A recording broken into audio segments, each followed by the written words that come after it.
ಆತ್ಮೀಯ ವೀಕ್ಷಕರೆಲ್ಲರಿಗೂ ನಮಸ್ಕಾರ, ಶುಭೋದಯ. ನಿಮ್ಮೆಲ್ಲರ ನೆಚ್ಚಿನ ಓಂಕಾರ ನೇರ ಪ್ರಸಾರ ಕಾರ್ಯಕ್ರಮಕ್ಕೆ ಆದರಪೂರ್ವಕ ಸ್ವಾಗತ, ಅತಿ ಆತ್ಮೀಯ ಸುಸ್ವಾಗತ ತಮ್ಮೆಲ್ಲರಿಗೂ.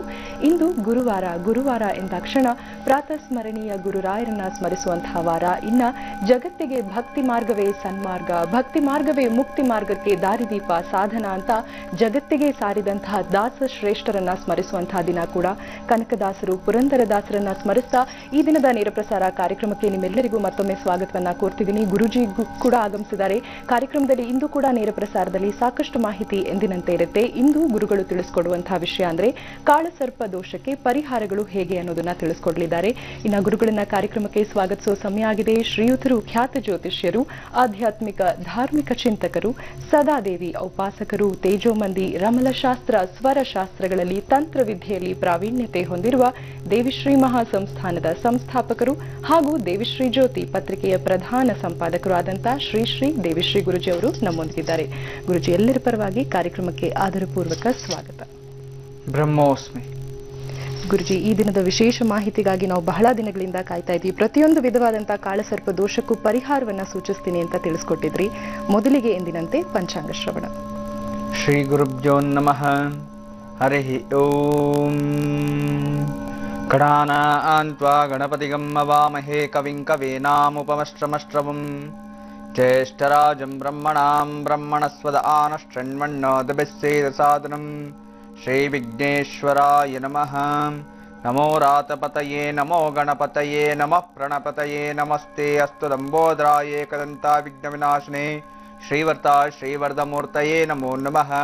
ಪೂಜ್ಯಾಯ ರಾಘವೇಂದ್ರಾಯ ಸತ್ಯಧರ್ಮರ್ತಾಯ ಚಾವತಾಂ ಕಲ್ಪವೃಕ್ಷಾಯ ನಮತಾಂ ಕಾಮಧೇನುವೇ ಆದಿಶೇಷಾಯ ನಮಸ್ತುಭ್ಯಂ ಅನಂತಫಲದಾಯಕಂ. ನಮೋ ಅಸ್ತು ಪದ್ಮನಾಭಾಯ ನಾಗಾನಾಂ ಪತಯೇ ನಮಃ. ಶ್ರೀ ವಿಜಯನಾಮ ಸಂವತ್ಸರ ಉತ್ತರಾಯಣ ಶಿಶಿರ ಋತು ಫಾಲ್ಗುಣ ಮಾಸ ಶುಕ್ಲಪಕ್ಷ ಷಷ್ಠಿ ಭರಣಿ ನಕ್ಷತ್ರ ಉಪರಿ ಕೃತಿಕಃ ಇಂದ್ರಯೋಗ ಗರಜಕರ್ಣ. ಗುರುವಾರ ತಥಾ ಪಂಚಾಂಗ. ಸೂರ್ಯೋದಯ ಈ ದಿನ ಆಗಿರತಕ್ಕಂಥದ್ದು 6 ಗಂಟೆ 34 ನಿಮಿಷಕ್ಕೆ. ಸೂರ್ಯ ಅಸ್ತ ಆಗಲಿರುವುದು 6 ಗಂಟೆ 28 ನಿಮಿಷಕ್ಕೆ. ಈ ದಿನದ ಸೂರ್ಯೋದಯದ ಕಾಲಮಾನದ ಪ್ರಕಾರವಾಗಿ ರಾಹುಕಾಲ 2 ರಿಂದ 3:30 ತನಕ ಇರುತ್ತೆ ಮಧ್ಯಾಹ್ನ. ಇನ್ನು ಈ ದಿನದ ಅತ್ಯಂತ ಶುಭ ಮುಹೂರ್ತ ಅಭಿಜಿತ್ ಲಗ್ನ ಮಾಧ್ಯಾಹ್ನಿಕ ಸಮಯದಲ್ಲಿ 12 ಗಂಟೆ 5 ನಿಮಿಷದಿಂದ 12:50 ತನಕ ಒಂದು ಶುಭ ಮುಹೂರ್ತ ಇದೆ. ಇನ್ನು ಈ ದಿನದ ದುರ್ಮುಹೂರ್ತ 2 ಸಮಯದಲ್ಲಿ ಇರತಕ್ಕಂಥದ್ದು. 10 ಗಂಟೆಯಿಂದ 10:30ಯಿಂದ 11:30 ತನಕ, ಮತ್ತೆ ಮಧ್ಯಾಹ್ನ 3 ರಿಂದ 4:30 ತನಕ. ಇವೆರಡು ತುಂಬಾ ದುರ್ಮುಹೂರ್ತಗಳಾಗಿರೋದ್ರಿಂದ ಯಾವುದೇ ಡಿಸಿಷನ್ಸು ನೀವು ತಗೊಳ್ಳೋ ಹಾಗಿಲ್ಲ. ಇದೇ ಈ ದಿನದ ಪಂಚಾಂಗದ ವಿಶೇಷ. ಇನ್ನ ಎಂದಿನಂತೆ ಪ್ರತಿದಿನವೂ ನಿತ್ಯ ದರ್ಶನ, ಸತ್ಯದರ್ಶನ, ಶ್ರೀ ಮಹಾವಿದ್ಯೆ ಮಹಾಸರಸ್ವತಿಯ ಒಂದು ಪ್ರಾರ್ಥನೆ, ಸಕಲ ಸಿದ್ಧಿ ಸರಸ್ವತಿ. ಆ ಸರಸ್ವತಿ ಒಂದು ನಮ್ಮಲ್ಲಿದೆ ಅಂತಂದ್ರೆ ಅಷ್ಟ ಸಿದ್ಧಿಗಳು ನಮ್ಮಲ್ಲೇ ಇರುತ್ತೆ. ಸಿದ್ಧಿ ಬುದ್ಧಿ ಎಲ್ಲವೂ ಸಮೇತವಾಗಿ ಅವುಗಳನ್ನ ನಾವು ನಮ್ಮ ಹಾದಿಯಲ್ಲಿ ಇಟ್ಕೋಬೇಕು ಅನ್ನೋದಾದ್ರೆ ನಮ್ಮ ದೇಹದಲ್ಲಿರತಕ್ಕಂಥ ಸರಸ್ವತಿ ಚೈತನ್ಯ ಶಕ್ತಿಯನ್ನ ನಮ್ಮ ದೇಹದೊಳಗಡೆ ಜಾಗೃತವಾಗಬೇಕು ಅನ್ನೋದಾದ್ರೆ ನಿತ್ಯ ಚಕ್ರ ದರ್ಶನ, ಸರಸ್ವತಿಯ ಮಂತ್ರದೊಂದಿಗೆ ಸರಸ್ವತಿಯ ಚಕ್ರವನ್ನ ದರ್ಶನ ಮಾಡಿಕೊಂಡು ನಮ್ಮ ಜ್ಞಾನವನ್ನ ಅಭಿವೃದ್ಧಿ ಮಾಡಿಕೊಳ್ಳೋಣ. ನೋಡಿ,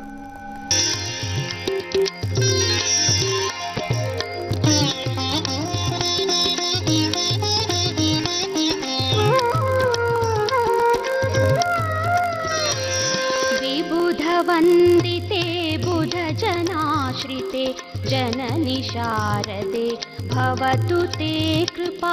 ವಿಬುಧ ವಂದಿತೆ ಬುಧ ಜನಾಶ್ರಿತೆ ಜನನಿ ಶಾರದೆ ಭವತು ತೇ ಕೃಪಾ.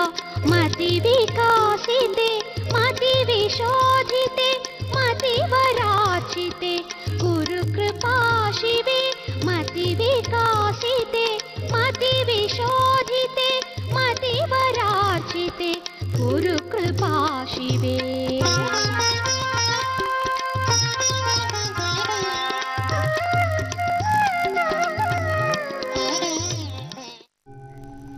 ಸಕಲರಲ್ಲೂ ವಿದ್ಯಾ ಚೈತನ್ಯವನ್ನ ತುಂಬುವಂತ ವಿದ್ಯಾ ಚಕ್ರದ ದರ್ಶನವನ್ನ ನಾವು ಮಾಡ್ಕೊಂಡ್ ಬಂದ್ವಿ. ಇನ್ನ ಈ ದಿನಕ್ಕೆ ಸಂಬಂಧಪಟ್ಟಂತ ದ್ವಾದಶ ರಾಶಿಗಳ ಗೋಚಾರ ಫಲದ ಬಗ್ಗೆ ಮಾಹಿತಿ ತಿಳ್ಕೊಳ್ಳೋ ಸಮಯ ಆಗಿದೆ. ಬನ್ನಿ ಗುರುಗಳನ್ನ ಕೇಳೋಣ. ಗುರುಜಿ, ದ್ವಾದಶ ರಾಶಿಯ ಗೋಚಾರ ಫಲ. ದ್ವಾದಶ ರಾಶಿಯ ಗೋಚಾರ ಫಲವನ್ನ ಪ್ರತಿನಿತ್ಯ ನಾವು ಸುಸೂತ್ರವಾಗಿ ತಿಳಿಸ್ಕೊಡ್ತಾ ಇದ್ದೀವಿ. ಆದರೆ ನಮ್ಮ ಮಾತಿನ ಹಿಂದೆ ಏನೋ ಕೆಲವೊಂದು ಶಬ್ದಗಳು ಬರ್ತಾ ಇರ್ತಕ್ಕಂಥದ್ದು, ತರಂಗಗಳು. ನಾನು ಹೇಳ್ತಿರ್ತೀನಿ, ಒಂದು ವೈಬ್ರೇಷನ್ಸ್. ಮನೆಯಲ್ಲಿ ಯಾವುದೇ ಒಂದು ಭೂತ ಪ್ರೇತ ಪಿಶಾಚಿನಿ ಶಾಕಿನಿ ಡಾಕಿನಿ ಯಾವುದೇ ದೋಷಗಳಿದ್ರೂ, ವಾಸ್ತು ದೋಷಗಳಿದ್ರೂ ಸಹ, ಎಷ್ಟೋ ಡಿಪ್ರೆಷನ್ ಇದ್ರೂ ಸಹ, ನೆಗೆಟಿವ್ ಎನರ್ಜಿ ಮಾಟ ಮಂತ್ರ ಇಂಥದ್ದು ಯಾವುದೇ ಇದ್ರೂ ಸಹ ಕೆಲವೊಂದು ಶಬ್ದದ ತರಂಗಗಳಿಂದ ನಿಮ್ಮ ಮನೆಯಲ್ಲಿರ್ತಕ್ಕಂಥ ದೋಷಗಳು ನಿವಾರಣೆ ಆಗುತ್ತೆ ಅಂತ. ಆದ್ರಿಂದನೇ ನಮ್ಮ ವಾಹಿನಿ ಜಿ ಈ ವಸುದೇವ ಕುಟುಂಬದವರಿಂದ ನಾವು ಏನೇ ಮಾತಾಡ್ತಾ ಇದ್ರು ಹಿಂದೆ ಒಂದು ಶಬ್ದ ಬರ್ತಾ ಇರುತ್ತೆ. ಆ ಶಬ್ದಗಳು ಮನೆಯೆಲ್ಲ ಕೇಳ್ತಾ ಇದ್ದಾಗ ಪ್ರತಿನಿತ್ಯವೂ ಸಹ ನಿಜವಾಗ್ಲೂ ಮನಃಶಾಂತಿ, ತುಂಬ ಸಂತೋಷ ಆಗ್ತಿದೆ ಅಂಥೇಳಿ ಸಾಕಷ್ಟು ಜನರು ಹೇಳ್ತಿರ್ತಕ್ಕಂಥದ್ದು. ಪ್ರತಿದಿನ ನೀವು ಸಹ ಜಸ್ಟ್ ಟಿವಿ ಆನ್ ಮಾಡಿಡಿ. ನೀವು ಟಿವಿ ಮುಂದೆ ಕೂತ್ಕೊಂಡು ನೋಡೋಕೆ ಇಂಟ್ರೆಸ್ಟ್ ಇಲ್ಲದೆ ಹೋದ್ರೂ ಪರವಾಗಿಲ್ಲ.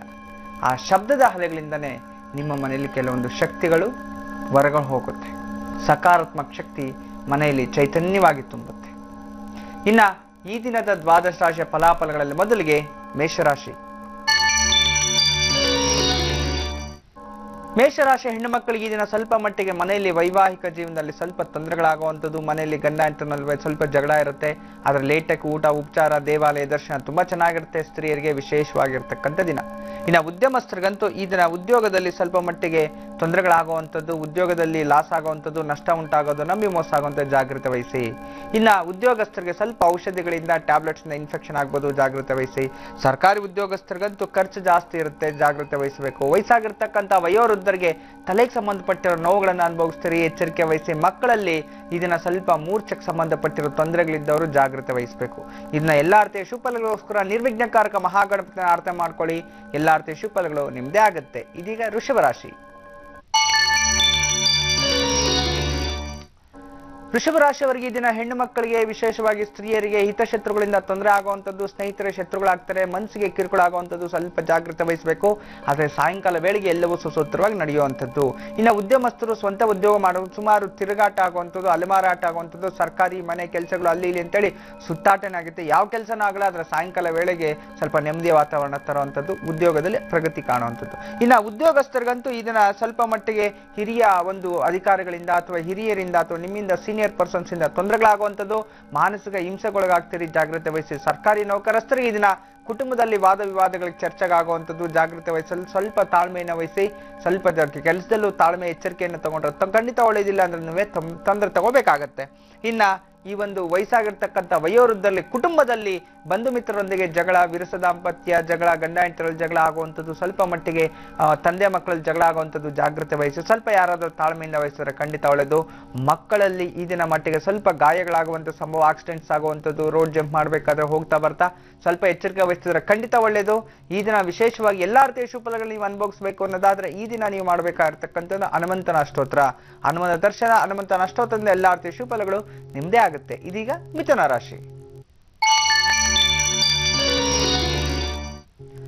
ಮಿಥುನ ರಾಶಿಯ ಹೆಣ್ಣು ಮಕ್ಕಳಿಗೆ ಈ ದಿನ ವಿಶೇಷವಾಗಿ ಗಂಡ ಹೆಂಡತಿಯರಲ್ಲಿ ತುಂಬಾ ದಾಂಪತ್ಯ ಜೀವನದಲ್ಲಿ ತುಂಬಾ ಉತ್ತಮ ಜೀವನ, ಪತಿ ಪತ್ನಿಯರಲ್ಲಿ ಪ್ರೇಮ ವಿವಾಹ ಉಂಟಾಗುವಂಥದ್ದು, ಪ್ರೇಮ ಹುಟ್ಟುವಂಥದ್ದು, ಮತ್ತೆ ಹೊಸದಾಗಿ ಮದುವೆ ಇಲ್ಲದೆ ಇರ್ತಕ್ಕಂಥ ಮದುವೆ ಯೋಗ ಕೂಡಿ ಬರತಕ್ಕಂಥದ್ದು, ಕಂಕಣ ಬಲ ಕೂಡಿ ಬರ್ತಿರ್ತಕ್ಕಂಥದ್ದು ತುಂಬಾ ವಿಶೇಷವಾದ ದಿನನೇ. ಮನಸ್ಸಿಗೂ ನೆಮ್ಮದಿ ಇದೆ, ಉದ್ಯೋಗದಲ್ಲಿ ಅಭಿವೃದ್ಧಿ ಇರತಕ್ಕಂಥದ್ದು, ಸ್ವಂತ ಬಿಸ್ನೆಸ್ ಮಾಡೋರ್ಗೂ ಸಹ ತುಂಬಾ ಚೆನ್ನಾಗಿದೆ. ಈ ದಿನ ವಿಶೇಷವಾದ ದಿನನೇ. ಇನ್ನು ಉದ್ಯಮಸ್ಥರಿಗಂತೂ ಈ ದಿನ ಎಲ್ಲಾ ರೀತಿಯಲ್ಲೂ ಉದ್ಯೋಗದಲ್ಲಿ ಪ್ರಗತಿ ಆಗುವಂಥದ್ದು, ಹೊಸ ಬಿಸ್ನೆಸ್ ಸಿಗುವಂಥದ್ದು, ಆರ್ಥಿಕ ಸ್ಥಿತಿಯಲ್ಲಿ ಮತ್ತೆ ದಿಢೀರ್ ಪ್ರಯಾಣ ಸಂಭವ ಪ್ರಭಾವ ಇರತಕ್ಕಂಥದ್ದು, ವಿದೇಶಗಳಿಗೆ ಹೋಗುವಂತ ಯೋಗಗಳು ಕಾಣ್ ಬರ್ತಿದೆ. ಪ್ರಯತ್ನ ಮಾಡಿ, ಖಂಡಿತ ಒಳ್ಳೆಯದೆ. ಇನ್ನ ಉದ್ಯೋಗಸ್ಥರಿಗಂತೂ ಉದ್ಯೋಗದಲ್ಲಿ ಸ್ವಲ್ಪ ನೆಮ್ಮದಿ ಇರೋದಿಲ್ಲ, ಸ್ವಲ್ಪ ಜಾಗ್ರತೆ ವಹಿಸಬೇಕು. ಯಾರನ್ನೋ ನಂಬಿ ಮೋಸ ಹೋಗೋದು, ಬೇರೆಯವ್ರ ವಿಚಾರದಲ್ಲಿ ಚರ್ಚೆ ಮಾಡುವಂಥದ್ದು, ಇದರಿಂದ ನಿಮ್ಗೆ ಅವಮಾನ ಆಗುವಂಥದ್ದು, ಜಾಗ್ರತೆ ವಹಿಸಬೇಕು. ಇನ್ನ ಈ ವಯಸ್ಸಾಗಿರ್ತಕ್ಕಂಥ ಈ ಸರ್ಕಾರಿ ಉದ್ಯೋಗರಲ್ಲಂತೂ ಉದ್ಯೋಗದಲ್ಲಿ ಪ್ರಗತಿ ಆಗುವಂಥದ್ದು, ಮನೆಯಲ್ಲಿ ನೆಮ್ಮದಿ ಸುಖ ದಾಂಪತ್ಯ ತುಂಬಾ ಚೆನ್ನಾಗಿರುತ್ತೆ. ಆದ್ರೆ ಇಷ್ಟ ವಸ್ತು ಕಳವಂತಿದೆ, ಜಾಗ್ರತೆ ವಹಿಸಬೇಕು. ಈ ವಯಸ್ಸಾಗಿರ್ತಕ್ಕಂಥ ವಯೋವೃದ್ಧರಲ್ಲಿ ಈ ದಿನ ಪಿತ್ರಾಜಿತ ಆಸ್ತಿಗೆ ಸಂಬಂಧಪಟ್ಟಿರುವ ತೊಂದರೆಗಳಿಂದ ಎದುರಿಸಬೇಕಾಗತ್ತೆ, ಎಚ್ಚರಿಕೆ ವಹಿಸಿ. ಇನ್ನ ಮಕ್ಕಳ ವಿಚಾರದಲ್ಲಿ ಈ ದಿನ ತುಂಬಾ ಚೆನ್ನಾಗಿದೆ. ಜ್ಞಾನ ಸಿದ್ಧಿ, ಮಂತ್ರಸಿದ್ಧಿ, ಈ ದಿನ ತುಂಬಾ ಚೆನ್ನಾಗಿ ಓದ್ಕೋಬೇಕು. ಎಕ್ಸಾಮ್ ಬರೆಯೋರ್ಗೂ ಸಹ ತುಂಬಾ ಶುಭ ದಿನವೇ ಆಗಿದೆ. ಮತ್ತಷ್ಟು ಪ್ರತಿಫಲಗಳಿಗೋಸ್ಕರ ಈ ದಿನ ನೀವು ಮಾಡಬೇಕಾಗಿರ್ತಕ್ಕಂಥದ್ದು ವಿಶೇಷವಾಗಿ ಗುರುವಿನ ಅಷ್ಟೋತ್ತ, ದತ್ತಾತ್ರೇಯ, ರಾಘವೇಂದ್ರ ಸ್ವಾಮಿ, ಯಾರನ್ನಾದ್ರೂ ಗುರುಗಳನ್ನ ಪ್ರಾರ್ಥನೆ ಮಾಡ್ಕೊಳ್ಳಿ. ಎಲ್ಲ ಅರ್ಥ ಶುಭಫಲಗಳು ನಿಮ್ದೇ ಆಗತ್ತೆ. ಇದೀಗ ಕರ್ಕಾಟಕ ರಾಶಿ.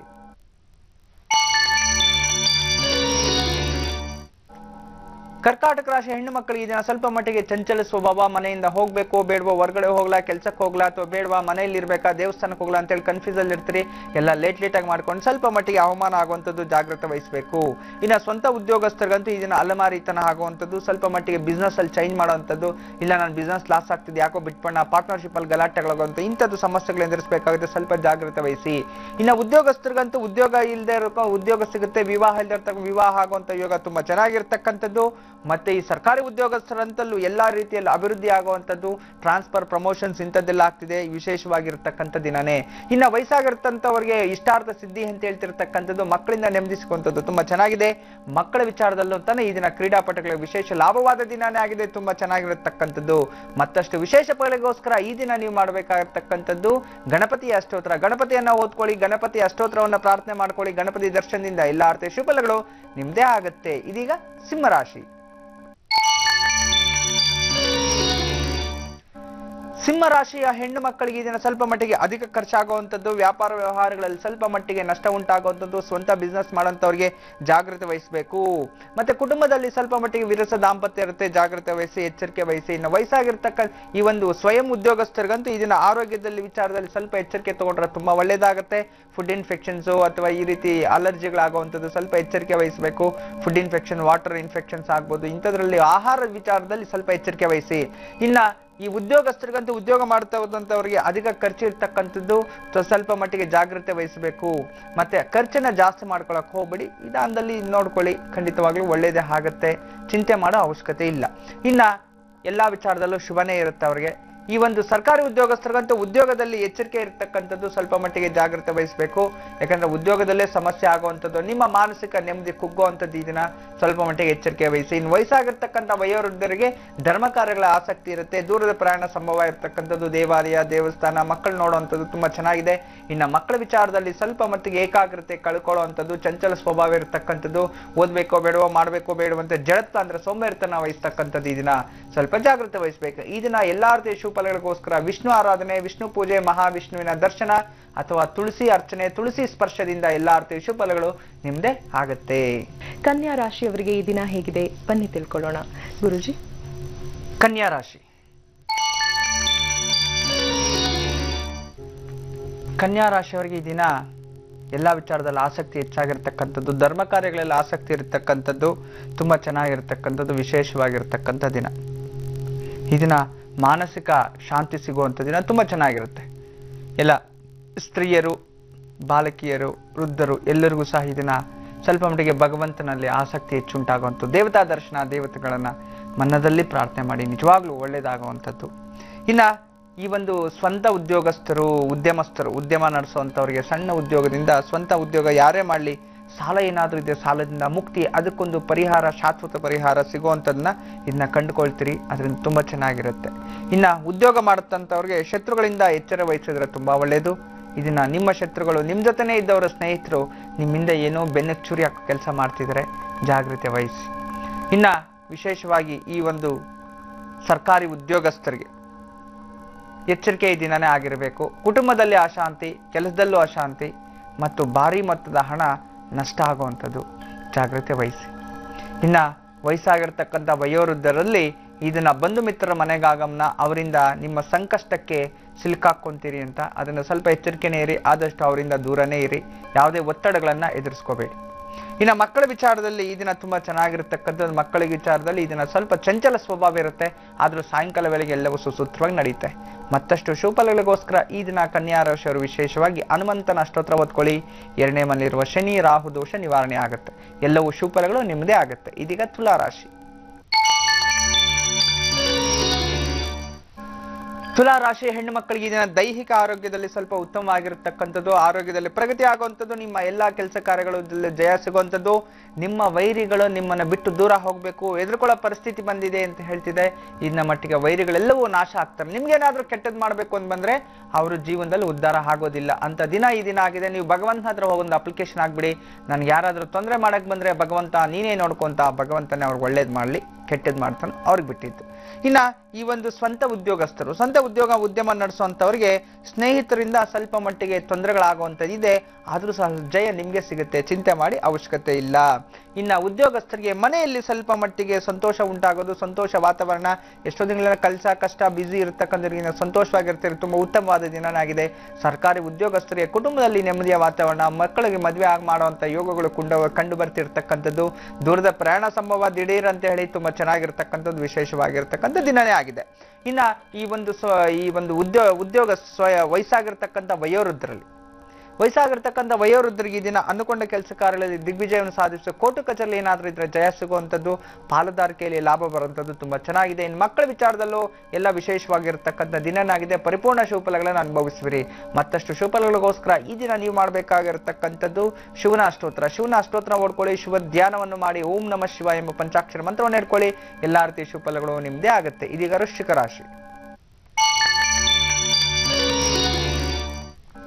ವೃಶ್ಚಿಕ ರಾಶಿಯ ಸ್ತ್ರೀಯರಿಗೆ ದಿನ ಅತಿ ಹೆಚ್ಚು ಕೋಪ ಇರತಕ್ಕಂಥದ್ದು, ಸ್ವಲ್ಪ ತಾಳ್ಮೆ ಇದ್ರೆ ಖಂಡಿತವಾಗ್ಲೂ ತುಂಬಾ ಒಳ್ಳೆಯದು. ಇಲ್ಲ ಅಂತಂದ್ರೆ ಕುಟುಂಬದಲ್ಲಿ ಸ್ವಲ್ಪ ಜಗಳಗಳು ಉಂಟಾಗುವಂಥದ್ದು, ಎಚ್ಚರಿಕೆ ವಹಿಸ್ಕೋಬೇಕು. ಇನ್ನು ವಿಶೇಷವಾಗಿ ಮನೆಯಲ್ಲಿ ಗಂಡ ಹೆಂಡತಿಯಲ್ಲೂ ಸಹ ಸ್ವಲ್ಪ ಮಾನಸಿಕ ನೆಮ್ಮದಿ ಕಮ್ಮಿ ಇರುತ್ತೆ, ಆದ್ರೆ ಸಾಯಂಕಾಲ ವೇಳೆಗೆ ಎಲ್ಲವೂ ಸುಸೂತ್ರವಾಗಿ ನಡೆಯುವಂಥದ್ದು. ಇನ್ನು ಸ್ವಯಂ ಉದ್ಯೋಗಸ್ಥರಿಗಂತೂ ಹಿರಿಯರಿಂದ ಸ್ವಲ್ಪ ಮಟ್ಟಿಗೆ ಕಿರುಕುಳ, ಮತ್ತೆ ಈ ಉದ್ಯಮ ಮಾಡೋಂಥವ್ರಿಗೆ ಶತ್ರುಗಳು ಜಾಸ್ತಿ ಆಗುವಂಥದ್ದು, ಉದ್ಯೋಗದಲ್ಲೇ ಶತ್ರುಗಳಾಗಿರ್ತಕ್ಕಂಥದ್ದು. ಈ ದಿನ ಮಟ್ಟಿಗೆ ಯಾವುದೇ ಕೆಲಸ ಕಾರ್ಯಗಳಲ್ಲೂ ಭಂಗಗಳು ಜಾಸ್ತಿ ಅತಿ ಹೆಚ್ಚಾಗಿರುತ್ತೆ. ಯಾರಿಗಾದ್ರೂ ದುಡ್ಡು ಕೊಡೋಕೆ ಮುಂಚೆ ಎಲ್ಲ ಕೆಲಸ ಕಾರ್ಯಗಳನ್ನ ನೋಡ್ಕೊಂಡು ಅಗ್ರಿಮೆಂಟ್ ಅದು ಇದು ಕರೆಕ್ಟಾಗಿ ನೀವು ಲೀಗಲ್ ಆಗಿ ಅಡ್ವೈಸ್ ತಗೊಂಡು ನೀವು ಮಾಡಿಲ್ಲ ಅಂತಂದ್ರೆ ಮೋಸ ಹೋಗ್ತೀರಿ. ಇನ್ನ ಉದ್ಯೋಗಸ್ಥರಿಗಂತೂ ಸ್ವಲ್ಪ ಮಟ್ಟಿಗೆ ಈ ದಿನ ಮನೆಯಲ್ಲಿ ಹಿರಿಯರ ಆಗಮನ ನೋಡಿ, ಮನೆಗೆ ಹಿರಿಯರು ಯಾರಾದ್ರೂ ಬರ್ತಾ ಇದಾರೆ, ದೊಡ್ಡವರು ಈ ದಿನ ಫೋನ್ ಮಾಡ್ಬೋದು, ಅಥವಾ ನಿಮಗಿಂತ ಅಧಿಕ ಸ್ಥಿತಿಯಲ್ಲಿ ಇರ್ತಕ್ಕಂಥವ್ರು ನಿಮ್ಮ ಮನೆಗೆ ಬರ್ಬೋದು. ಈ ದಿನ ಸ್ವಲ್ಪ ಮಟ್ಟಿಗೆ ಜಾಗೃತಿಯಾಗಿರೋದು ತುಂಬಾ ಒಳ್ಳೆಯದು. ಸರ್ಕಾರಿ ಉದ್ಯೋಗಸ್ಥರ ಅಧಿಕಾರಿಗಳಿಗೆ ಈ ದಿನ ಸ್ವಲ್ಪ ಮಟ್ಟಿಗೆ ತೊಂದರೆಗಳಾಗುವಂಥದ್ದು, ಎಚ್ಚರಿಕೆ ವಹಿಸಿ. ಇನ್ನು ವಯಸ್ಸಾಗಿರ್ತಕ್ಕಂಥ ವಯೋವೃದ್ಧರಲ್ಲಿ ಆತ್ಮವಿಶ್ವಾಸ ಹೆಚ್ಚಾಗುವಂಥದ್ದು, ಏಕಾಂಗಿತನವನ್ನು ಮರೆಯುವಂಥದ್ದು. ಮಕ್ಕಳ ವಿಚಾರದಲ್ಲಿ ಈ ದಿನ ತುಂಬಾ ವಿಶೇಷವಾಗಿರ್ತಕ್ಕಂಥ ದಿನ. ಕ್ರೀಡಾಪಟುಗಳಂತೂ ತುಂಬಾ ಕಲೆಯಲ್ಲಿ ಇರ್ತಕ್ಕಂಥವ್ರಿಗೆ, ಚಿತ್ರರಂಗದಲ್ಲಿ ಇರ್ತಕ್ಕಂಥ ಈ ದಿನ ವಿಶೇಷವಾಗಿ ಲಾಭವಾದ ದಿನ ಆಗಿರುತ್ತೆ. ಈ ದಿನ ನಿಮ್ಮ ಇಷ್ಟಾರ್ಥ ಸಿದ್ಧಿಯು ಆಗ್ತಾ ಇದೆ, ತುಂಬಾ ಒಳ್ಳೆಯದೆ. ಮತ್ತಷ್ಟು ಶುಭಫಲಗಳಿಗೋಸ್ಕರ ಈ ದಿನ ನೀವು ಮಾಡಬೇಕಾಗಿರ್ತಕ್ಕಂಥದ್ದು ವಿಶೇಷವಾಗಿ ವಿಷ್ಣುವಿನ ಆರಾಧನೆ ಮಾಡಬೇಕು. ವಿಷ್ಣುವಿನ ಆರಾಧನೆ, ವಿಷ್ಣುವಿಗೆ ತುಳಸಿ ಅರ್ಚನೆ ಅಥವಾ ಗುರುವಿನ ಅಷ್ಟೋತ್ರ ಓದ್ಕೊಳ್ಳೋದ್ರಿಂದ ಎಲ್ಲಾ ರೀತಿಯ ಶುಭಫಲಗಳು ನಿಮ್ಮದೇ ಆಗುತ್ತೆ. ಇದೀಗ ಧನುರಾಶಿ. ಧನುರಾಶಿಯವರಿಗೆ ಈ ದಿನ ಸ್ವಲ್ಪ ಮಟ್ಟಿಗೆ ಹೆಣ್ಣು ಮಕ್ಕಳಿಗೆ ಸ್ವಲ್ಪ ಆರೋಗ್ಯದಲ್ಲಿ ತೊಂದರೆ ಇದ್ರೂ ಸಹ ಕುಟುಂಬದಲ್ಲಿ ನೆಮ್ಮದಿ ಆಗುವಂಥದ್ದು, ಗಂಡ ಹೆಂಡತಿಯಲ್ಲಿ ಪ್ರೀತಿ ಪ್ರೇಮ, ಮಕ್ಕಳೊಂದಿಗೆ ಪ್ರೀತಿ ಪ್ರೇಮವಾಗಿರ್ತಕ್ಕಂಥದ್ದು, ಮತ್ತು ಆರ್ಥಿಕ ಸ್ಥಿತಿಯಲ್ಲಿ ಪ್ರಗತಿ, ಬಿಸ್ನೆಸ್ ಅಲ್ಲಿ ತುಂಬಾ ಚೆನ್ನಾಗುವಂಥದ್ದು ತುಂಬಾ ಚೆನ್ನಾಗಿದೆ. ಇನ್ನ ಈ ಒಂದು ಸ್ವಯಂ ಉದ್ಯೋಗಸ್ಥರಿಗೆ ಈ ದಿನ ಸ್ವಲ್ಪ ಮಟ್ಟಿಗೆ ದೂರದ ಪ್ರಯಾಣ ಸಂಭವ, ಮತ್ತೆ ನಿಮ್ಮ ಇಷ್ಟ ವಸ್ತು ಇಷ್ಟ ವ್ಯಕ್ತಿಯನ್ನ ಕಳ್ಕೊಳ್ಳೋವಂಥದ್ದು, ಅವ್ರ ಹತ್ರ ಶತ್ರು ಬೆಳೆಸ್ಕೊಳ್ಳೋವಂಥದ್ದು, ಇಂಥದ್ದೇನೋ ಒಂದು ನಡೀತಿದೆ ಕೆಟ್ಟದ್ದು, ಅದರಿಂದ ಸ್ವಲ್ಪ ಜಾಗೃತಿ ವಹಿಸಬೇಕು. ನಿಮ್ಮ ವಸ್ತುಗಳ ಮೇಲೆ, ನಿಮ್ಮ ಕಾರುಗಳ ಮೇಲೆ ಸ್ವಲ್ಪ ಎಚ್ಚರಿಕೆ ವಹಿಸಿ.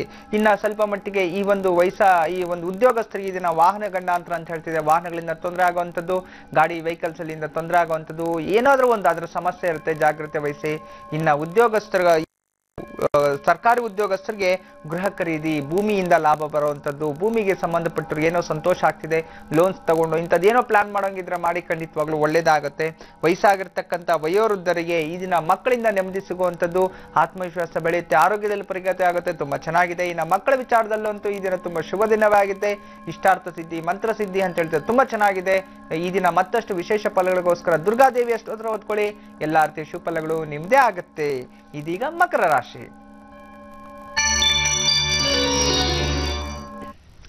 ಮಕರ ರಾಶಿಯವರಿಗೆ ಈ ದಿನ ಎಲ್ಲಾ ಕೆಲಸ ಕಾರ್ಯಗಳಲ್ಲೂ ಜಯ ಸಿಗುವಂಥದ್ದು ತುಂಬಾ ಚೆನ್ನಾಗಿದೆ.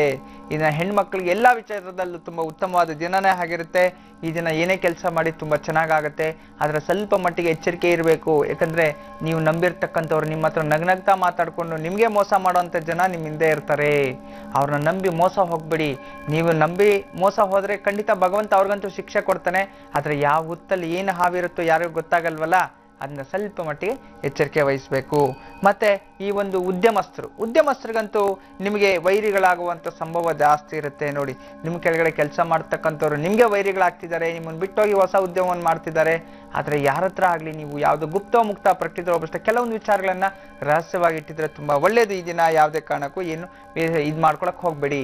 ಇನ್ನ ಉದ್ಯೋಗಸ್ಥರಿಗೆ ಈ ದಿನ ಸ್ವಲ್ಪ ಮಟ್ಟಿಗೆ ವಾಹನ ಖರೀದಿ ಯಾವ್ದಾದ್ರು ಕೊಂಡ್ಕೋಬೇಕು, ಏನಾದ್ರೂ ಬುಕ್ಕಿಂಗ್ ಮಾಡ್ಬೇಕು ಅಂತಿದ್ರೆ ಮಾಡಿ. ಖಂಡಿತವಾಗ್ಲೂ ಆ ಯೋಗನೂ ಸಹ ತುಂಬಾ ಚೆನ್ನಾಗಿರುತ್ತೆ. ಇನ್ನ ಸರ್ಕಾರಿ ಉದ್ಯೋಗಸ್ಥರಿಗಂತೂ ಮನೆಯಲ್ಲಿ ಸಂತೋಷದ ವಾತಾವರಣ ಮತ್ತು ಉದ್ಯೋಗದಲ್ಲಿ ಪ್ರಗತಿ ಆಗುವಂಥದ್ದು, ಟ್ರಾನ್ಸ್ಫರ್ಸ್ ಪ್ರಮೋಷನ್ಸ್ ಇಂತ ಟ್ರೈ ಮಾಡಂಗಿದ್ರೆ ಮಾಡಿ, ಖಂಡಿತ ಒಳ್ಳೇದೇ ಆಗುತ್ತೆ. ಆದ್ರೆ ನಿಮ್ಗೆ ಟ್ರಾನ್ಸ್ಫರ್ ಇದೆ, ಅದರಿಂದ ಖಂಡಿತವಾಗಿ ಸ್ವಲ್ಪ ದಿನ ದೂರಕ್ಕೆ ಹೋಗಿ ಕೆಲಸ ಮಾಡಿ ಮತ್ತೆ ಅದಕ್ಕೆ ಬರುವಂತಹ ಸ್ಥಳಾವಕಾಶಗಳು ಸಾಧ್ಯತೆಗಳು ಜಾಸ್ತಿ ಇರೋದ್ರಿಂದ ಸ್ವಲ್ಪ ನಿಮ್ಗೆ ಯಾವ್ದು ಬೇಕೋ ಅದನ್ನ ಟ್ರೈ ಮಾಡಿ, ಖಂಡಿತವಾಗ್ಲೂ ಸಿಗುತ್ತೆ. ಇನ್ನ ವಿಶೇಷವಾಗಿ ವಯಸ್ಸಾಗಿರ್ತಕ್ಕಂಥ ವಯೋವೃದ್ಧರಲ್ಲಿ ಆರೋಗ್ಯದಲ್ಲಿ ಪ್ರಗತಿ ಆಗುವಂಥದ್ದು, ದೀರ್ಘಕಾಲದ ರೋಗಗಳು ಶಮನ ಆಗುವಂಥದ್ದು ತುಂಬಾ ಚೆನ್ನಾಗಿರ್ತಕ್ಕಂಥದ್ದು. ಮಕ್ಕಳ ವಿಚಾರದಲ್ಲಿ ತಲೆಗೆ ಮತ್ತು ಹೊಟ್ಟೆಗೆ ಸಂಬಂಧಪಟ್ಟಿರೋ ಇನ್ಫೆಕ್ಷನ್ಸ್ ಇರುತ್ತೆ. ಇದನ್ನ ತಲೆನೋವಾಗುವಂಥದ್ದು, ಡೈಜೆಷನ್ ಪ್ರಾಬ್ಲಮ್ ಆಗುವಂಥದ್ದು, ಸ್ವಲ್ಪ ಜಾಗ್ರತೆ ವಹಿಸಿ. ಮತ್ತಷ್ಟು ಶುಭಫಲಗಳು, ಇನ್ನಷ್ಟು ಶುಭಫಲಗಳಿಗೋಸ್ಕರ ಈ ದಿನ ನೀವು ಶಿವನ ಅಷ್ಟೋತ್ರ ಓದ್ಕೊಂಬಿಡಿ. ಎಲ್ಲಾ ರೀತಿಯ ಶುಭಫಲಗಳು ನಿಮ್ಮದೇ ಆಗತ್ತೆ. ಇದೀಗ ಕುಂಭರಾಶಿ. ಕುಂಭರಾಶಿ ಹೆಣ್ಣು ಮಕ್ಕಳಿಗೆ ಈ ದಿನ ವ್ಯಾಪಾರ ಮಾಡತಕ್ಕಂಥ ಸ್ತ್ರೀಯರಿಗೆ ತುಂಬಾ ವಿಶೇಷವಾದ ಲಾಭ ದಿನ ಮತ್ತು ಭೂಮಿಯಿಂದ ಲಾಭದ ದಿನ ಮತ್ತು ಅಣ್ಣ ತಮ್ಮಂದ್ರು ಜೀವನದಲ್ಲಿ ಅಣ್ಣ ತಮ್ಮಂದ್ರಿಂದ ತಂದೆ ತಾಯಿಯಿಂದ ಏನಾದ್ರೂ ವೈರತ್ವ ಇದ್ರೆ ಆ ವೈರತ್ವವನ್ನು ಮರೆತು ಸುಖವಾಗಿ ಜೀವನ ಮಾಡುವಂತ ದಿನ ಆಗಿರುತ್ತೆ. ಆದ್ರೆ ಮೊಣಗಾಲು ಮತ್ತು ಹಿಮ್ಮಡಿಗಳಿಗೆ ಸಂಬಂಧಪಟ್ಟ ತೊಂದರೆಗಳನ್ನು ಎದುರಿಸಬೇಕಾಗತ್ತೆ, ಸ್ವಲ್ಪ ಜಾಗ್ರತೆ ವಹಿಸಿ. ಇನ್ನ ಉದ್ಯಮಸ್ಥರಿಗಂತೂ ಈ ದಿನ ಸಾಲದಿಂದ ನಿವೃತ್ತಿ ಆಗುವಂಥದ್ದು, ದೂರದ ಪ್ರಯಾಣ ಸಂಭವ, ವಿದೇಶಿಗಳು ಕೂಡ ಕೂಡಿ ಬರ್ತಿರ್ತಕ್ಕಂಥದ್ದು ತುಂಬಾ ಚೆನ್ನಾಗಿದೆ ಈ ದಿನ. ಆದ್ರೆ ನೀವು ಕಷ್ಟಕ್ಕೆ ತಕ್ಕಂತೆ ಪ್ರತಿಫಲ ಈ ದಿನ ಸಿಕ್ಕೇ ಸಿಗುತ್ತೆ, ಚಿಂತೆ ಮಾಡಬೇಡಿ. ಇನ್ನ ಉದ್ಯೋಗಸ್ಥರು ಪ್ರೈವೇಟ್ ಕೆಲಸ, ಅಲ್ಲಿ ಇಲ್ಲಿ ಕೆಲಸ, ಬೇರೆಯವ್ರ ಹತ್ರ ಕೆಲಸ, ಉದ್ಯೋಗ ಮಾಡ್ತಂತೀರಿ, ಯಾಕೋ ಮಾನಸಿಕ ಚಿಂತೆ ಆಗುವಂಥದ್ದು, ಮತ್ತೆ ನಿಮ್ಮ ಮೇಲೆ ಯಾರೋ ಒಂದು ದುರುದ್ದೇಶದಿಂದ ಏನೋ ಕೆಲಸ ಇಟ್ಕೊಂಡು ಮಾಡ್ತಿದ್ದಾರೆ, ನಿಮ್ಮದ ಒಂದು ನಾಟಕದ ಬಣ್ಣ ಬಯಲಾಗುವಂಥದ್ದು, ಯಾರ ಮೇಲೆ ನೀವು ಯಾವತ್ತೋ ಏನೋ ಹೇಳಿರ್ತೀರ, ಅದರಿಂದ ಗೊತ್ತಾಗಿ ಮನ್ಸಿಗೆ ನೊಂದ್ಕೊಂಡು ಅವರಿಂದ ಹಿಂಸೆಗೊಳಗಾಗ್ತೀರ ಅಂತ ಸ್ವಲ್ಪ ಜಾಗ್ರತೆ ವಹಿಸಿ. ಅದನ್ನ ಬಿಟ್ಟು ಇನ್ನು ಸರ್ಕಾರಿ ಉದ್ಯೋಗಸ್ಥರಿಗಂತೂ ಎಚ್ಚರಿಕೆವಾದಿಂದ ಉದ್ಯೋಗದಲ್ಲೇ ತೊಂದರೆಗಳಾಗುವಂಥದ್ದು ತುಂಬಾ ಎಚ್ಚರಿಕೆ ವಹಿಸಬೇಕು. ಮತ್ತೆ ಈ ಒಂದು ವಯಸ್ಸಾಗಿರ್ತಕ್ಕಂಥ ವಯೋವೃದ್ಧರಿಗೆ ಆಸ್ತಿ ವಿಚಾರದಲ್ಲಿ ಏನಾದ್ರೂ ಕಲಹಗಳಿದ್ರೆ ಅದು ಮನ್ನಾ ಆಗುವಂಥದ್ದು, ಅದು ತುಂಬಾ ಚೆನ್ನಾಗಾಗತ್ತೆ. ಇನ್ನ ವಿಶೇಷವಾಗಿ ಈ ಒಂದು ಸಣ್ಣ ಮಕ್ಕಳ ವಿಚಾರದಲ್ಲಿ ಇದನ್ನ ತುಂಬಾ ಎಚ್ಚರಿಕೆ ದಿನ ಆಗಿರಬೇಕು. ವಾಹನಗಳಿಂದ ತೊಂದರೆ ಆಗ್ತದೆ, ರ್ಯಾಶ್ ಡ್ರೈವ್ ಮತ್ತೊಂದು ಮಾಡಕ್ಕೆ ಹೋಗಬೇಡಿ, ದುರಾಲೋಚನೆಗಳು ಬೇಡ, ಒಳ್ಳೆದನ್ನೇ ಮಾಡಿ. ಈ ದಿನ ಎಲ್ಲಾ ರೀತಿಯ ಶುಭ ಫಲಗಳು ನಿಮ್ದೇ ಆಗುತ್ತೆ. ಮತ್ತಷ್ಟು ವಿಶೇಷ ಫಲಗಳಿಗೋಸ್ಕರ ಈ ದಿನ ನೀವು ಮಾಡಬೇಕು ನರಸಿಂಹಸ್ವಾಮಿ ಆರಾಧನೆ, ನರಸಿಂಹಸ್ವಾಮಿ ಅಷ್ಟೋತ್ರ. ಇದರಿಂದ ಎಲ್ಲಾ ರೀತಿಯ ಶುಭ ಫಲಗಳು ನಿಮ್ದೇ ಆಗುತ್ತೆ. ಈಗ ಮೀನರಾಶಿಯವರಿಗೆ ಈ ದಿನ ಹೇಗಿದೆ ಗುರುಗಳಿಂದ ತಿಳಿಯೋ ಸಮಯ. ಜೊತೆಗೆ ಈ ದಿನಕ್ಕೆ ಸಂಬಂಧಪಟ್ಟಂತ ವಿಶೇಷ ಟಿಪ್ಸ್ ಬಗ್ಗೆ ಕೂಡ ಗುರುಜಿ ಅವರು ತಿಳಿಸ್ಕೊಡ್ಲಿದ್ದಾರೆ. ಗುರುಜಿ, ಇದೀಗ ಕೊನೆಯದಾಗಿ ಮೀನರಾಶಿ. ಮೀನರಾಶಿಯ ಸ್ತ್ರೀಯರಿಗೆ, ಹೆಣ್ಣು ಮಕ್ಕಳಿಗೆ ಉದ್ಯೋಗದಲ್ಲಿದ್ದವರಿಗೆ ಉದ್ಯೋಗದಲ್ಲಿ ವರ್ಗಾವಣೆ, ಡಿಪಾರ್ಟ್ಮೆಂಟ್ ಚೇಂಜ್ ಆಗುವಂಥದ್ದು, ಇನ್ನು ಉನ್ನತ ಸ್ಥಾನಕ್ಕೆ ಹೋಗುವಂಥದ್ದು, ಇಂಥದ್ದೆಲ್ಲ ಆಗುತ್ತೆ. ಮನೆಯಲ್ಲೇ ಇರತಕ್ಕಂಥವ್ರಿಗೆ ಈ ದಿನ ಮದುವೆ ಆಗುವಂಥ ಯೋಗಗಳು, ಮದುವೆ ಇಲ್ಲದೆ ಇರ್ತಕ್ಕಂಥ ಕಂಕಣ ಬಲ ಕೂಡಿ ಬರ್ತಕ್ಕಂಥದ್ದು, ಇದೆಲ್ಲ. ಆರೋಗ್ಯದಲ್ಲೂ ಪ್ರಗತಿ ಆಗುವಂಥದ್ದು, ಉತ್ತಮ ಜೀವನ ಈ ದಿನ ತುಂಬಾ ಚೆನ್ನಾಗಿದೆ. ಏನೇ ವ್ಯವಹಾರ ಮಾಡಿ ಲಾಭ ನಿಮ್ಮ ಕೈಯಲ್ಲೇ ಇರುತ್ತೆ. ಇನ್ನ ಉದ್ಯಮಸ್ಥರು, ಉದ್ಯೋಗ ಮಾಡತಕ್ಕಂಥವರೆಲ್ಲ ಉದ್ಯಮಸ್ಥರು, ಸ್ವಂತ ಉದ್ಯಮಸ್ಥರು, ಯಾವುದೇ ಸಣ್ಣ ಉದ್ಯಮದಿಂದ, ಸಣ್ಣ ಕೆಲಸದಿಂದ ದೊಡ್ಡದಾಗಿ ಸ್ವಂತ ಸೆಲ್ಫ್ ಎಂಪ್ಲಾಯ್ಸ್ ಅಂತ ಏನು ಹೇಳ್ತೀವಿ ಅಂಥವ್ರಿಗೆಲ್ಲರಿಗೂ ಸಹ ಇದನ್ನ ವಾಹನಗಳಿಂದ ತೊಂದರೆ ಇದೆ, ಸ್ವಲ್ಪ ದೂರ ಪ್ರಯಾಣ ಮಾಡದೇ ಇರತಕ್ಕಂಥದ್ದು ತುಂಬಾ ಒಳ್ಳೆಯದು, ಜಾಗ್ರತೆ ವಹಿಸಿ. ಇನ್ನ ವಿಶೇಷವಾಗಿ ಈ ಒಂದು ಉದ್ಯೋಗಸ್ಥರು ಕಾರ್ಪೊರೇಟ್ ಅಲ್ಲಿ, ಪ್ರೈವೇಟ್ ಕಂಪ್ನಿಗಳಲ್ಲೆಲ್ಲ ಉದ್ಯೋಗ ಮಾಡತಕ್ಕಂಥವ್ರಿಗೆ ಈ ದಿನ ಸ್ವಲ್ಪ ಮಟ್ಟಿಗೆ ಚರ್ಚೆ ನಡೆಯುವಂಥದ್ದು, ವಾಹನಗಳ ಖರೀದಿ, ವಾಹನಗಳ ಬಗ್ಗೆನೇ ಚರ್ಚೆ ಮಾಡುವಂಥದ್ದು, ಮತ್ತೆ ಯಾವ್ದಾದ್ರು ಹೊಸ ವಸ್ತುಗಳನ್ನ ಕೊಂಡ್ಕೋಬೇಕು ಅಂತದ್ದು ಏನಾದರೂ ಚರ್ಚೆ ಇದ್ರೆ ಖಂಡಿತವಾಗ್ಲೂ ಮಾಡಿ, ಆದಷ್ಟು ಬುಕ್ಕಿಂಗ್ ಮಾಡಿಬಿಟ್ಟು ಬನ್ನಿ, ಒಳ್ಳೆಯದೇ ಆಗುತ್ತೆ. ಇನ್ನು ಸರ್ಕಾರಿ ಉದ್ಯೋಗಸ್ಥರಿಗಂತೂ ಈ ದಿನ ಸ್ವಲ್ಪ ಮಟ್ಟಿಗೆ ಎಚ್ಚರಿಕೆ ದಿನನೇ ಆಗಿರಬೇಕು. ನೋಡಿ, ಉದ್ಯೋಗದಲ್ಲಿ ಸಮಸ್ಯೆ ಉಂಟಾಗುವಂಥದ್ದು, ಮತ್ತೆ ಅಲ್ಲಿರ್ತಕ್ಕಂಥ ಹಿತಶತ್ರುಗಳಿಂದ ನಿಮಗೆ ತೊಂದರೆಗಳಾಗುವಂಥದ್ದು. ಆದರೆ ಎಲ್ಲೋ ಒಂದು ಜಾಗದಲ್ಲಿ ಪಿತ್ರಾಜಿತ ಆಸ್ತಿಯಲ್ಲಿ ಏನಾದರೂ ತೊಂದರೆಗಳಿದ್ರೆ ಅದರ ನಿವಾರಣೆ ಆಗ್ತಿದೆ, ಚಿಂತೆ ಮಾಡೋ ಅವಶ್ಯಕತೆ ಇಲ್ಲ.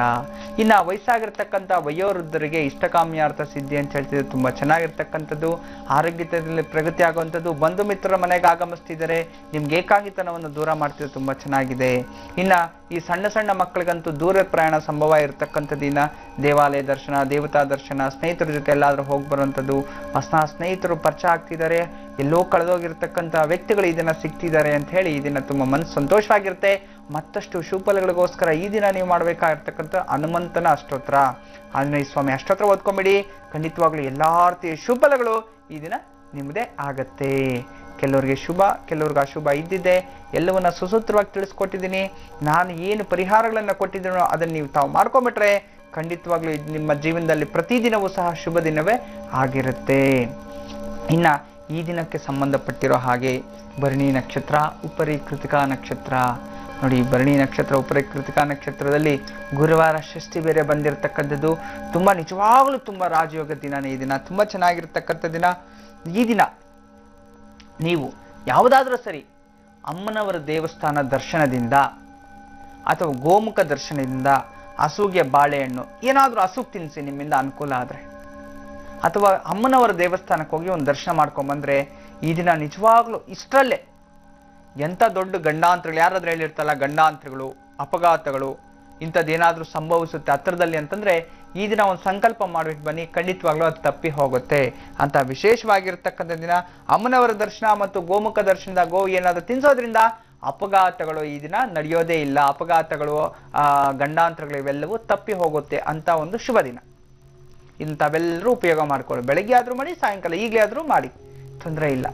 ಇನ್ನು ತಮ್ಗೆಲ್ಲರಿಗೂ ಗೊತ್ತೇ ಇದೆ, ನಾವು ಪ್ರತಿದಿನ ವಿಚಾರಗಳನ್ನು ಹೇಳ್ಕೊಂಬರ್ತಿದ್ವಿ.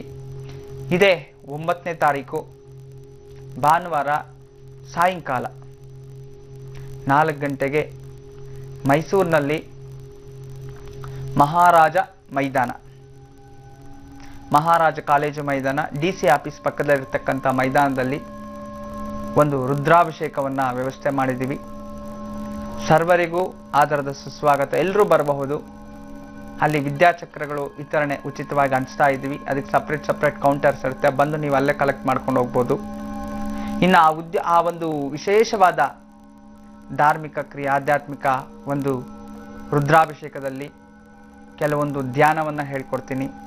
ಮತ್ತು ಶಿವನ ಬಗ್ಗೆ ಭೋಗ ಜೀವನ ನಾವು ತಗೋಬೇಕು ಅಂದರೆ ಯಾವ ರೀತಿ ಪ್ರಾರ್ಥನೆ ಮಾಡಬೇಕು, ಈ ವರ್ಷದಲ್ಲಿ ನಾವು ಮಾಡ್ತಕ್ಕಂತಹ ಒಂದು ಶಿವಪೂಜೆಯಲ್ಲಿ ನೀವು ಭಾಗವಹಿಸಿದ್ರೆ ಖಂಡಿತವಾಗ್ಲೂ ಒಂದೇ ವರ್ಷದಲ್ಲಿ ಅಂತ ಎಂಥ ಕಷ್ಟಗಳಿದ್ರೂ ಸಹ ದೂರ ಆಗಬೇಕು ಅಂತ ವಿಶೇಷವಾದ ಒಂದು ಪೂಜೆಯನ್ನು ಸಹ ಭಕ್ತರ ಕೈಯಲ್ಲಿ ನಾವು ಮಾಡಿಸ್ತಿದ್ದೀವಿ. ಆ ಭಕ್ತರು ಆ ಪೂಜೆಯಲ್ಲಿ ಗಂಡ ಹೆಂಡತಿ ಅಥವಾ ತಂದೆ ತಾಯಿ ಅಥವಾ ವಿಶೇಷವಾಗಿ ಮಕ್ಕಳು ತಾಯಿ ಅಥವಾ ತಂದೆ ಮಗಳು, ಈ ರೀತಿ ಇಬ್ಬರನ್ನ ಮಾತ್ರ ಅಲೋ ಮಾಡ್ತೀವಿ. ಪೂಜೆ ಕೂರಿಸ್ಕೊಂಡು ಒಂದು ಅಡಿಕೆ ತಟ್ಟೆಯನ್ನು ಕೊಟ್ಟು, ಭಸ್ಮವನ್ನು ಕೊಂಡು, ಅಕ್ಷತೆ, ಮಂತ್ರಾಕ್ಷತೆ, ಕರ್ಪೂರ, ಕಡ್ಡಿ ಎಲ್ಲವನ್ನು ಕೊಟ್ಟು ಅವ್ರ ಕೈಯಲ್ಲಿ ಅರ್ಚನೆಯನ್ನು ಮಾಡಿಸ್ತೀವಿ. ಅರ್ಚನೆಯನ್ನು ಮಾಡಿಸಿ ಭಸ್ಮಾಭಿಷೇಕ ಲಿಂಗವನ್ನು ತೊಗೊಂಡೋಗಿ ಇಟ್ಕೋಬೋದು. ಆದರೆ ಎಷ್ಟೋ ಜನಕ್ಕೆ ನಾವು ನಾನ್ ವೆಜ್ ತಿನ್ನಬಾರ್ದು, ನಾನ್ ವೆಜ್ ತಿಂತೀವಿ, ಮನೇಲಿ ಲಿಂಗ ಇಟ್ಕೋಬೇಕಾ ಬೇಡವಾ ಅಂಥೇಳಿ ಕೆಲವು ತಪ್ಪು ಮಾಹಿತಿಗಳಿದೆ. ಸಣ್ಣದು 3 ಇಂಚ್ ಒಳಗಡೆ ಇರತಕ್ಕಂಥ ಲಿಂಗ ಪ್ರತಿಯೊಬ್ಬರ ಮನೆಯಲ್ಲಿ ಇಟ್ಕೋಬಹುದು. ಶಿವ ಅವನು ಭೋಗಕಾರಕ, ಎಲ್ಲರ ಮನೆ ಇಟ್ಕೋ. ದೇವ್ರಿಲ್ದೇ ಇರೋ ಸ್ಥಳ ಯಾವ್ದು ಹೇಳಿ? ಪವಿತ್ರವಾಗಿ ಕಾಪಾಡ್ಕೋಬೇಕಷ್ಟೆ. ಅದರಿಂದ ನಾವು ನಾನ್ ವೆಜ್ ತಿನ್ನೋರು ನಾವು ಆ ಪೂಜೆ ಮಾಡಬಾರ್ದು, ಭಾಗವಹಿಸಬಾರ್ದು ಅಂಥದ್ದು ಏನೂ ಇಲ್ಲ.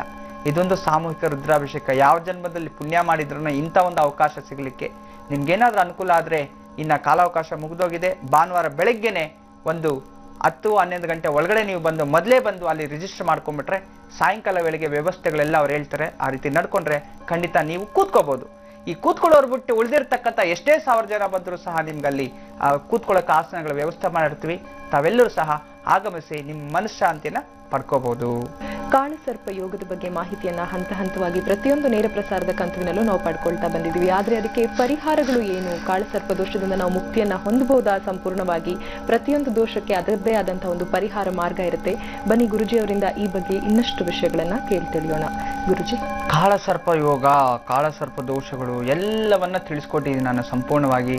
ಕತೆ, ಸಾರಾಂಶ, ಹಿಂದೆ ಮುಂದೆ ಎಲ್ಲಿಂದ ಉಟ್ಕೊಳ್ತು ಎಲ್ಲವನ್ನ ತಿಳಿಸ್ಕೊಟ್ಟೆ. ಇನ್ನು ಒಂದೇ ಒಂದು ಬಾಕಿ, ಏನಪ್ಪ ಸರ್ಪ ಸಂಸ್ಕಾರ ಹೇಗೆ ಮಾಡೋದು, ಎಲ್ಲಿ ಮಾಡಬೇಕು, ವಿಧಿವಿಧಾನಗಳೇನು, ಸಂಕಲ್ಪ ಯಾವ ರೀತಿ ತಗೋಬೇಕು, ಅದೊಂದು ಚಿತ್ರಣವನ್ನು ಮಾಡಿ ನಾವು ನಿಜವಾಗ್ಲೂ ತೋರಿಸ್ತೀವಿ. ಅದಕ್ಕೆ ಸ್ವಲ್ಪ ಕಾಲಾವಕಾಶ, ಇನ್ನೂ 1 ವಾರ ಟೈಮ್ ಇದೆ. ನಾನು ತಿಳಿಸ್ತಾ ಬಂದಿನಿ. ಅಷ್ಟರೊಳಗಡೆ ನಿಮ್ಮ ಕಾಳಸರ್ಪದ ಯೋಗದ ಒಂದು ವಿಚಾರವನ್ನು ಯಾವ ಯೋಗ ಇದೆ ನನಗೆ ಅಂತ ತಿಳ್ಕೊಂಡು ನನಗೆ ಇಂಥ ಕಾಳಸರ್ಪ ಯೋಗ ಇದೆ ನನಗೆ ಅಂತ ಹೇಳಿ ನಕ್ಷತ್ರ ರಾಶಿಯನ್ನು ಕಳಿಸ್ಕೊಟ್ರೆ ಖಂಡಿತವಾಗ್ಲೂ ನಾನು ನಿಮ್ಮೆಲ್ಲರ ಹೆಸರಲ್ಲಿ ಸಂಕಲ್ಪವನ್ನು ಮಾಡಿ ನಿಮ್ಮ ಮನೆಗೆ ಪ್ರಸಾದವನ್ನು ಕಳಿಸ್ಕೊಡೋಂಥ ವ್ಯವಸ್ಥೆಯನ್ನು ನಾವು ಮಾಡ್ತೀವಿ. ಪೋಸ್ಟಲ್ಲೇ ಪ್ರಸಾದ ಬರುತ್ತೆ, ಚಿಂತೆ ಮಾಡಬೇಡಿ. ಸರ್ಪದೋಷದ ನಿವಾರಣೆಯ ಪ್ರಸಾದ. ಆ ಸರ್ಪದೋಷ ನಿವಾರಣೆ ಪ್ರಸಾದ ನಿಮ್ಮನೆ ಒಳಗಡೆ ಬಂದಿದ ತಕ್ಷಣ ನಿಮ್ಗೆ ಅದು ಎಂಥ ಉಗ್ರ ಕಾಳ ಸರ್ಪದೋಷ ಇದ್ರೂ ಹೋಗ್ಬಿಡುತ್ತೆ ಅಂತ ವಿಶೇಷವಾದ ಪೂಜೆಯನ್ನು ಆದಷ್ಟು ಬೇಗ ನಾವು ಮಾಡಲಿಕ್ಕೆ ಪ್ರಯತ್ನ ಮಾಡ್ತಿದ್ದೀವಿ. ಖಂಡಿತವಾಗ್ಲೂ ಅದರ ಒಂದು ಉಪಯೋಗವನ್ನು ತಾವೆಲ್ಲರೂ ಮಾಡ್ಕೊಳ್ಳಿ. ಇನ್ನು ವಿಶೇಷವಾಗಿ ಈ ಒಂದು ಕಾಳಸರ್ಪ ಯೋಗದಲ್ಲಿ ಪರಿಹಾರಗಳು ಯಾವ ರೀತಿ ಮಾಡ್ಕೊಳ್ಳೋದು ನೋಡಿ. ಇದರಲ್ಲಿ ಆಹಾರ ಪದ್ಧತಿನೂ ಇರುತ್ತೆ. ಒಬ್ಬೊಬ್ರು ಒಂದೊಂದು ಥರ ಕಾಳಸರ್ಪ ಯೋಗಗಳಿರ್ತಕ್ಕಂಥವ್ರು ನೋಡಿ.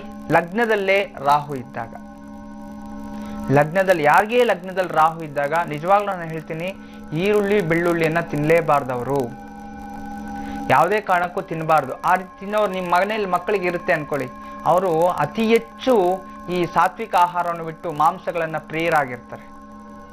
ಮತ್ತು ಈರುಳ್ಳಿ ಬೆಳ್ಳುಳ್ಳಿ ಖಾರದ ಪದಾರ್ಥ ಜಾಸ್ತಿಯನ್ನು ತಿನ್ನೋರಾಗಿರ್ತಾರೆ. ಮಸಾಲೆದು ಜಾಸ್ತಿ ತಿನ್ನೋವಂಥದ್ದು. ಕೋಪ ಜಾಸ್ತಿ ಇರುತ್ತೆ ಲಗ್ನದಲ್ಲಿ ರಾಹು ಇರೋವನಿಗೆ, ಕೋಪ ಸಿಕ್ಕಾಪಟ್ಟೆ ಜಾಸ್ತಿ. ಮತ್ತು ಅವನಲ್ಲಿ ರಜೋಗುಣಗಳು ತಮೋಗುಣಗಳು, ಕಾಮದಾಸಕ್ತಿ ಜಾಸ್ತಿ, ಪರಸ್ತ್ರೀಯರ ಕಾಮಿಕರು, ಮತ್ತು ಯಾರು ನೋಡಿದ್ರು ಒಂದು ಕೆಟ್ಟ ದೃಷ್ಟಿಯಿಂದ ನೋಡುವಂಥದ್ದು, ಮತ್ತು ತಂದೆ ತಾಯಿ ಗೌರವ ಕೊಡಲ್ಲ, ಒಂಥರ ನೀಚ ಬುದ್ಧಿಗಳು ಜಾಸ್ತಿ ಇರುತ್ತೆ ಅವ್ರ ಹತ್ರ. ಅದರಿಂದ ಯಾವತ್ತು ಈ ಈರುಳ್ಳಿ ಬೆಳ್ಳುಳ್ಳಿಗಳನ್ನು ಒಂದು ನೋಡ್ತಾನೋ, ಅದು ತಿನ್ನೋದು ಜಾಸ್ತಿ ಆಗುತ್ತೋ ಅವನಲ್ಲಿ ಈ ರಜೋಗುಣಗಳು ಜಾಸ್ತಿ ಆಗುತ್ತೆ. ಇದರಿಂದ ಏನಾಗುತ್ತೆ, ತಮೋಗುಣ ರಜೋಗುಣ ಜಾಸ್ತಿ ಆದಾಗ ಅವನು ಏನು ಮಾಡ್ತಾನೆ, ರಾತ್ರಿ ಎಲ್ಲ ನಿದ್ದೆ ಕೆಟ್ಕೊಂಡು ರಾತ್ರಿ 12, 1 ಬೆಳಗ್ಗೆ 5 ಗಂಟೆವರೆಗೂ ಬೇಕಾದ್ರೆ ಎಚ್ಚರಿಕೆಯಿಂದ ಇರ್ತಾನೆ. ಅಂತಂದ್ರೆ ರಾತ್ರಿ ಏನದು, ರಾತ್ರಿ ಅಂತಂದ್ರೆ ಹೇಳಿ ಅಂಧಕಾರ ಅಲ್ವಾ, ಕೆಟ್ಟ ಗುಣಗಳು. ಹಗಲು ದೀಪ ಬೆಳಕುವಂಥದ್ದು ಒಳ್ಳೆ ಗುಣ. ಅವನಲ್ಲಿ ಕೆಟ್ಟ ಗುಣಗಳು ಜಾಸ್ತಿ ಅಕ್ವೇರ್ ಆಗ್ತಾ ಇರುತ್ತೆ. ಯಾರು ರಾತ್ರಿ ಸಮಯದಲ್ಲಿ ಅತಿ ಹೆಚ್ಚು ನಿದ್ದೆ ಮಾಡಲ್ವೋ ಅಂತಂದ್ರೆ, ಕೆಲಸ ಅಂತಲ್ಲ, ಸೋಂಬೇರಿಯಾಗಿ ಟಿವಿ ನೋಡ್ಕೊಂಡು ಅದು ಇದು ನೋಡ್ಕೊಂಡು ನಿದ್ದೆನೇ ಬರ್ದೇ ಇರುತ್ತೆ, ಅವ್ರಿಗೆ ನೆಗೆಟಿವ್ ಥಾಟ್ಸ್ ಇದೆ ಮೈಂಡಲ್ಲಿ ಜಾಸ್ತಿ ಅಂತ. ಆದ್ರೆ ಕೆಲಸದ ಒತ್ತಡದಿಂದ ಮಾಡದೇ ಇರೋಂಥದ್ದಲ್ಲ. ಜೀವನದಲ್ಲಿ ಅತಿ ಹೆಚ್ಚು ನಿದ್ದೆನ ಮಾಡಬಾರ್ದು. ಯಾಕೆ ಹೇಳಿ, ಹಗಲೊತ್ತು ತುಂಬಾ ಯಾವಾಗ್ಲೂ ನಿದ್ದೆ ಮಾಡ್ತಾರೆ, ಬೇಗ ಲೋ ಬಿ ಪಿ ಬಂದು ಬಿದ್ದೋಯೇ ಹೋಗ್ತಾನೆ. ನಿಮ್ಗೆ ಗೊತ್ತಿದೆಯೇ ಇಲ್ವೋ, ತುಂಬಾ ನಿದ್ದೆ ಮಾಡಿ ಮನುಷ್ಯ ಎದ್ದೇಳಿ ಫುಲ್ ಟಯರ್ಡ್ ಆಗ್ಬಿಡ್ತಾನೆ ಅವನು.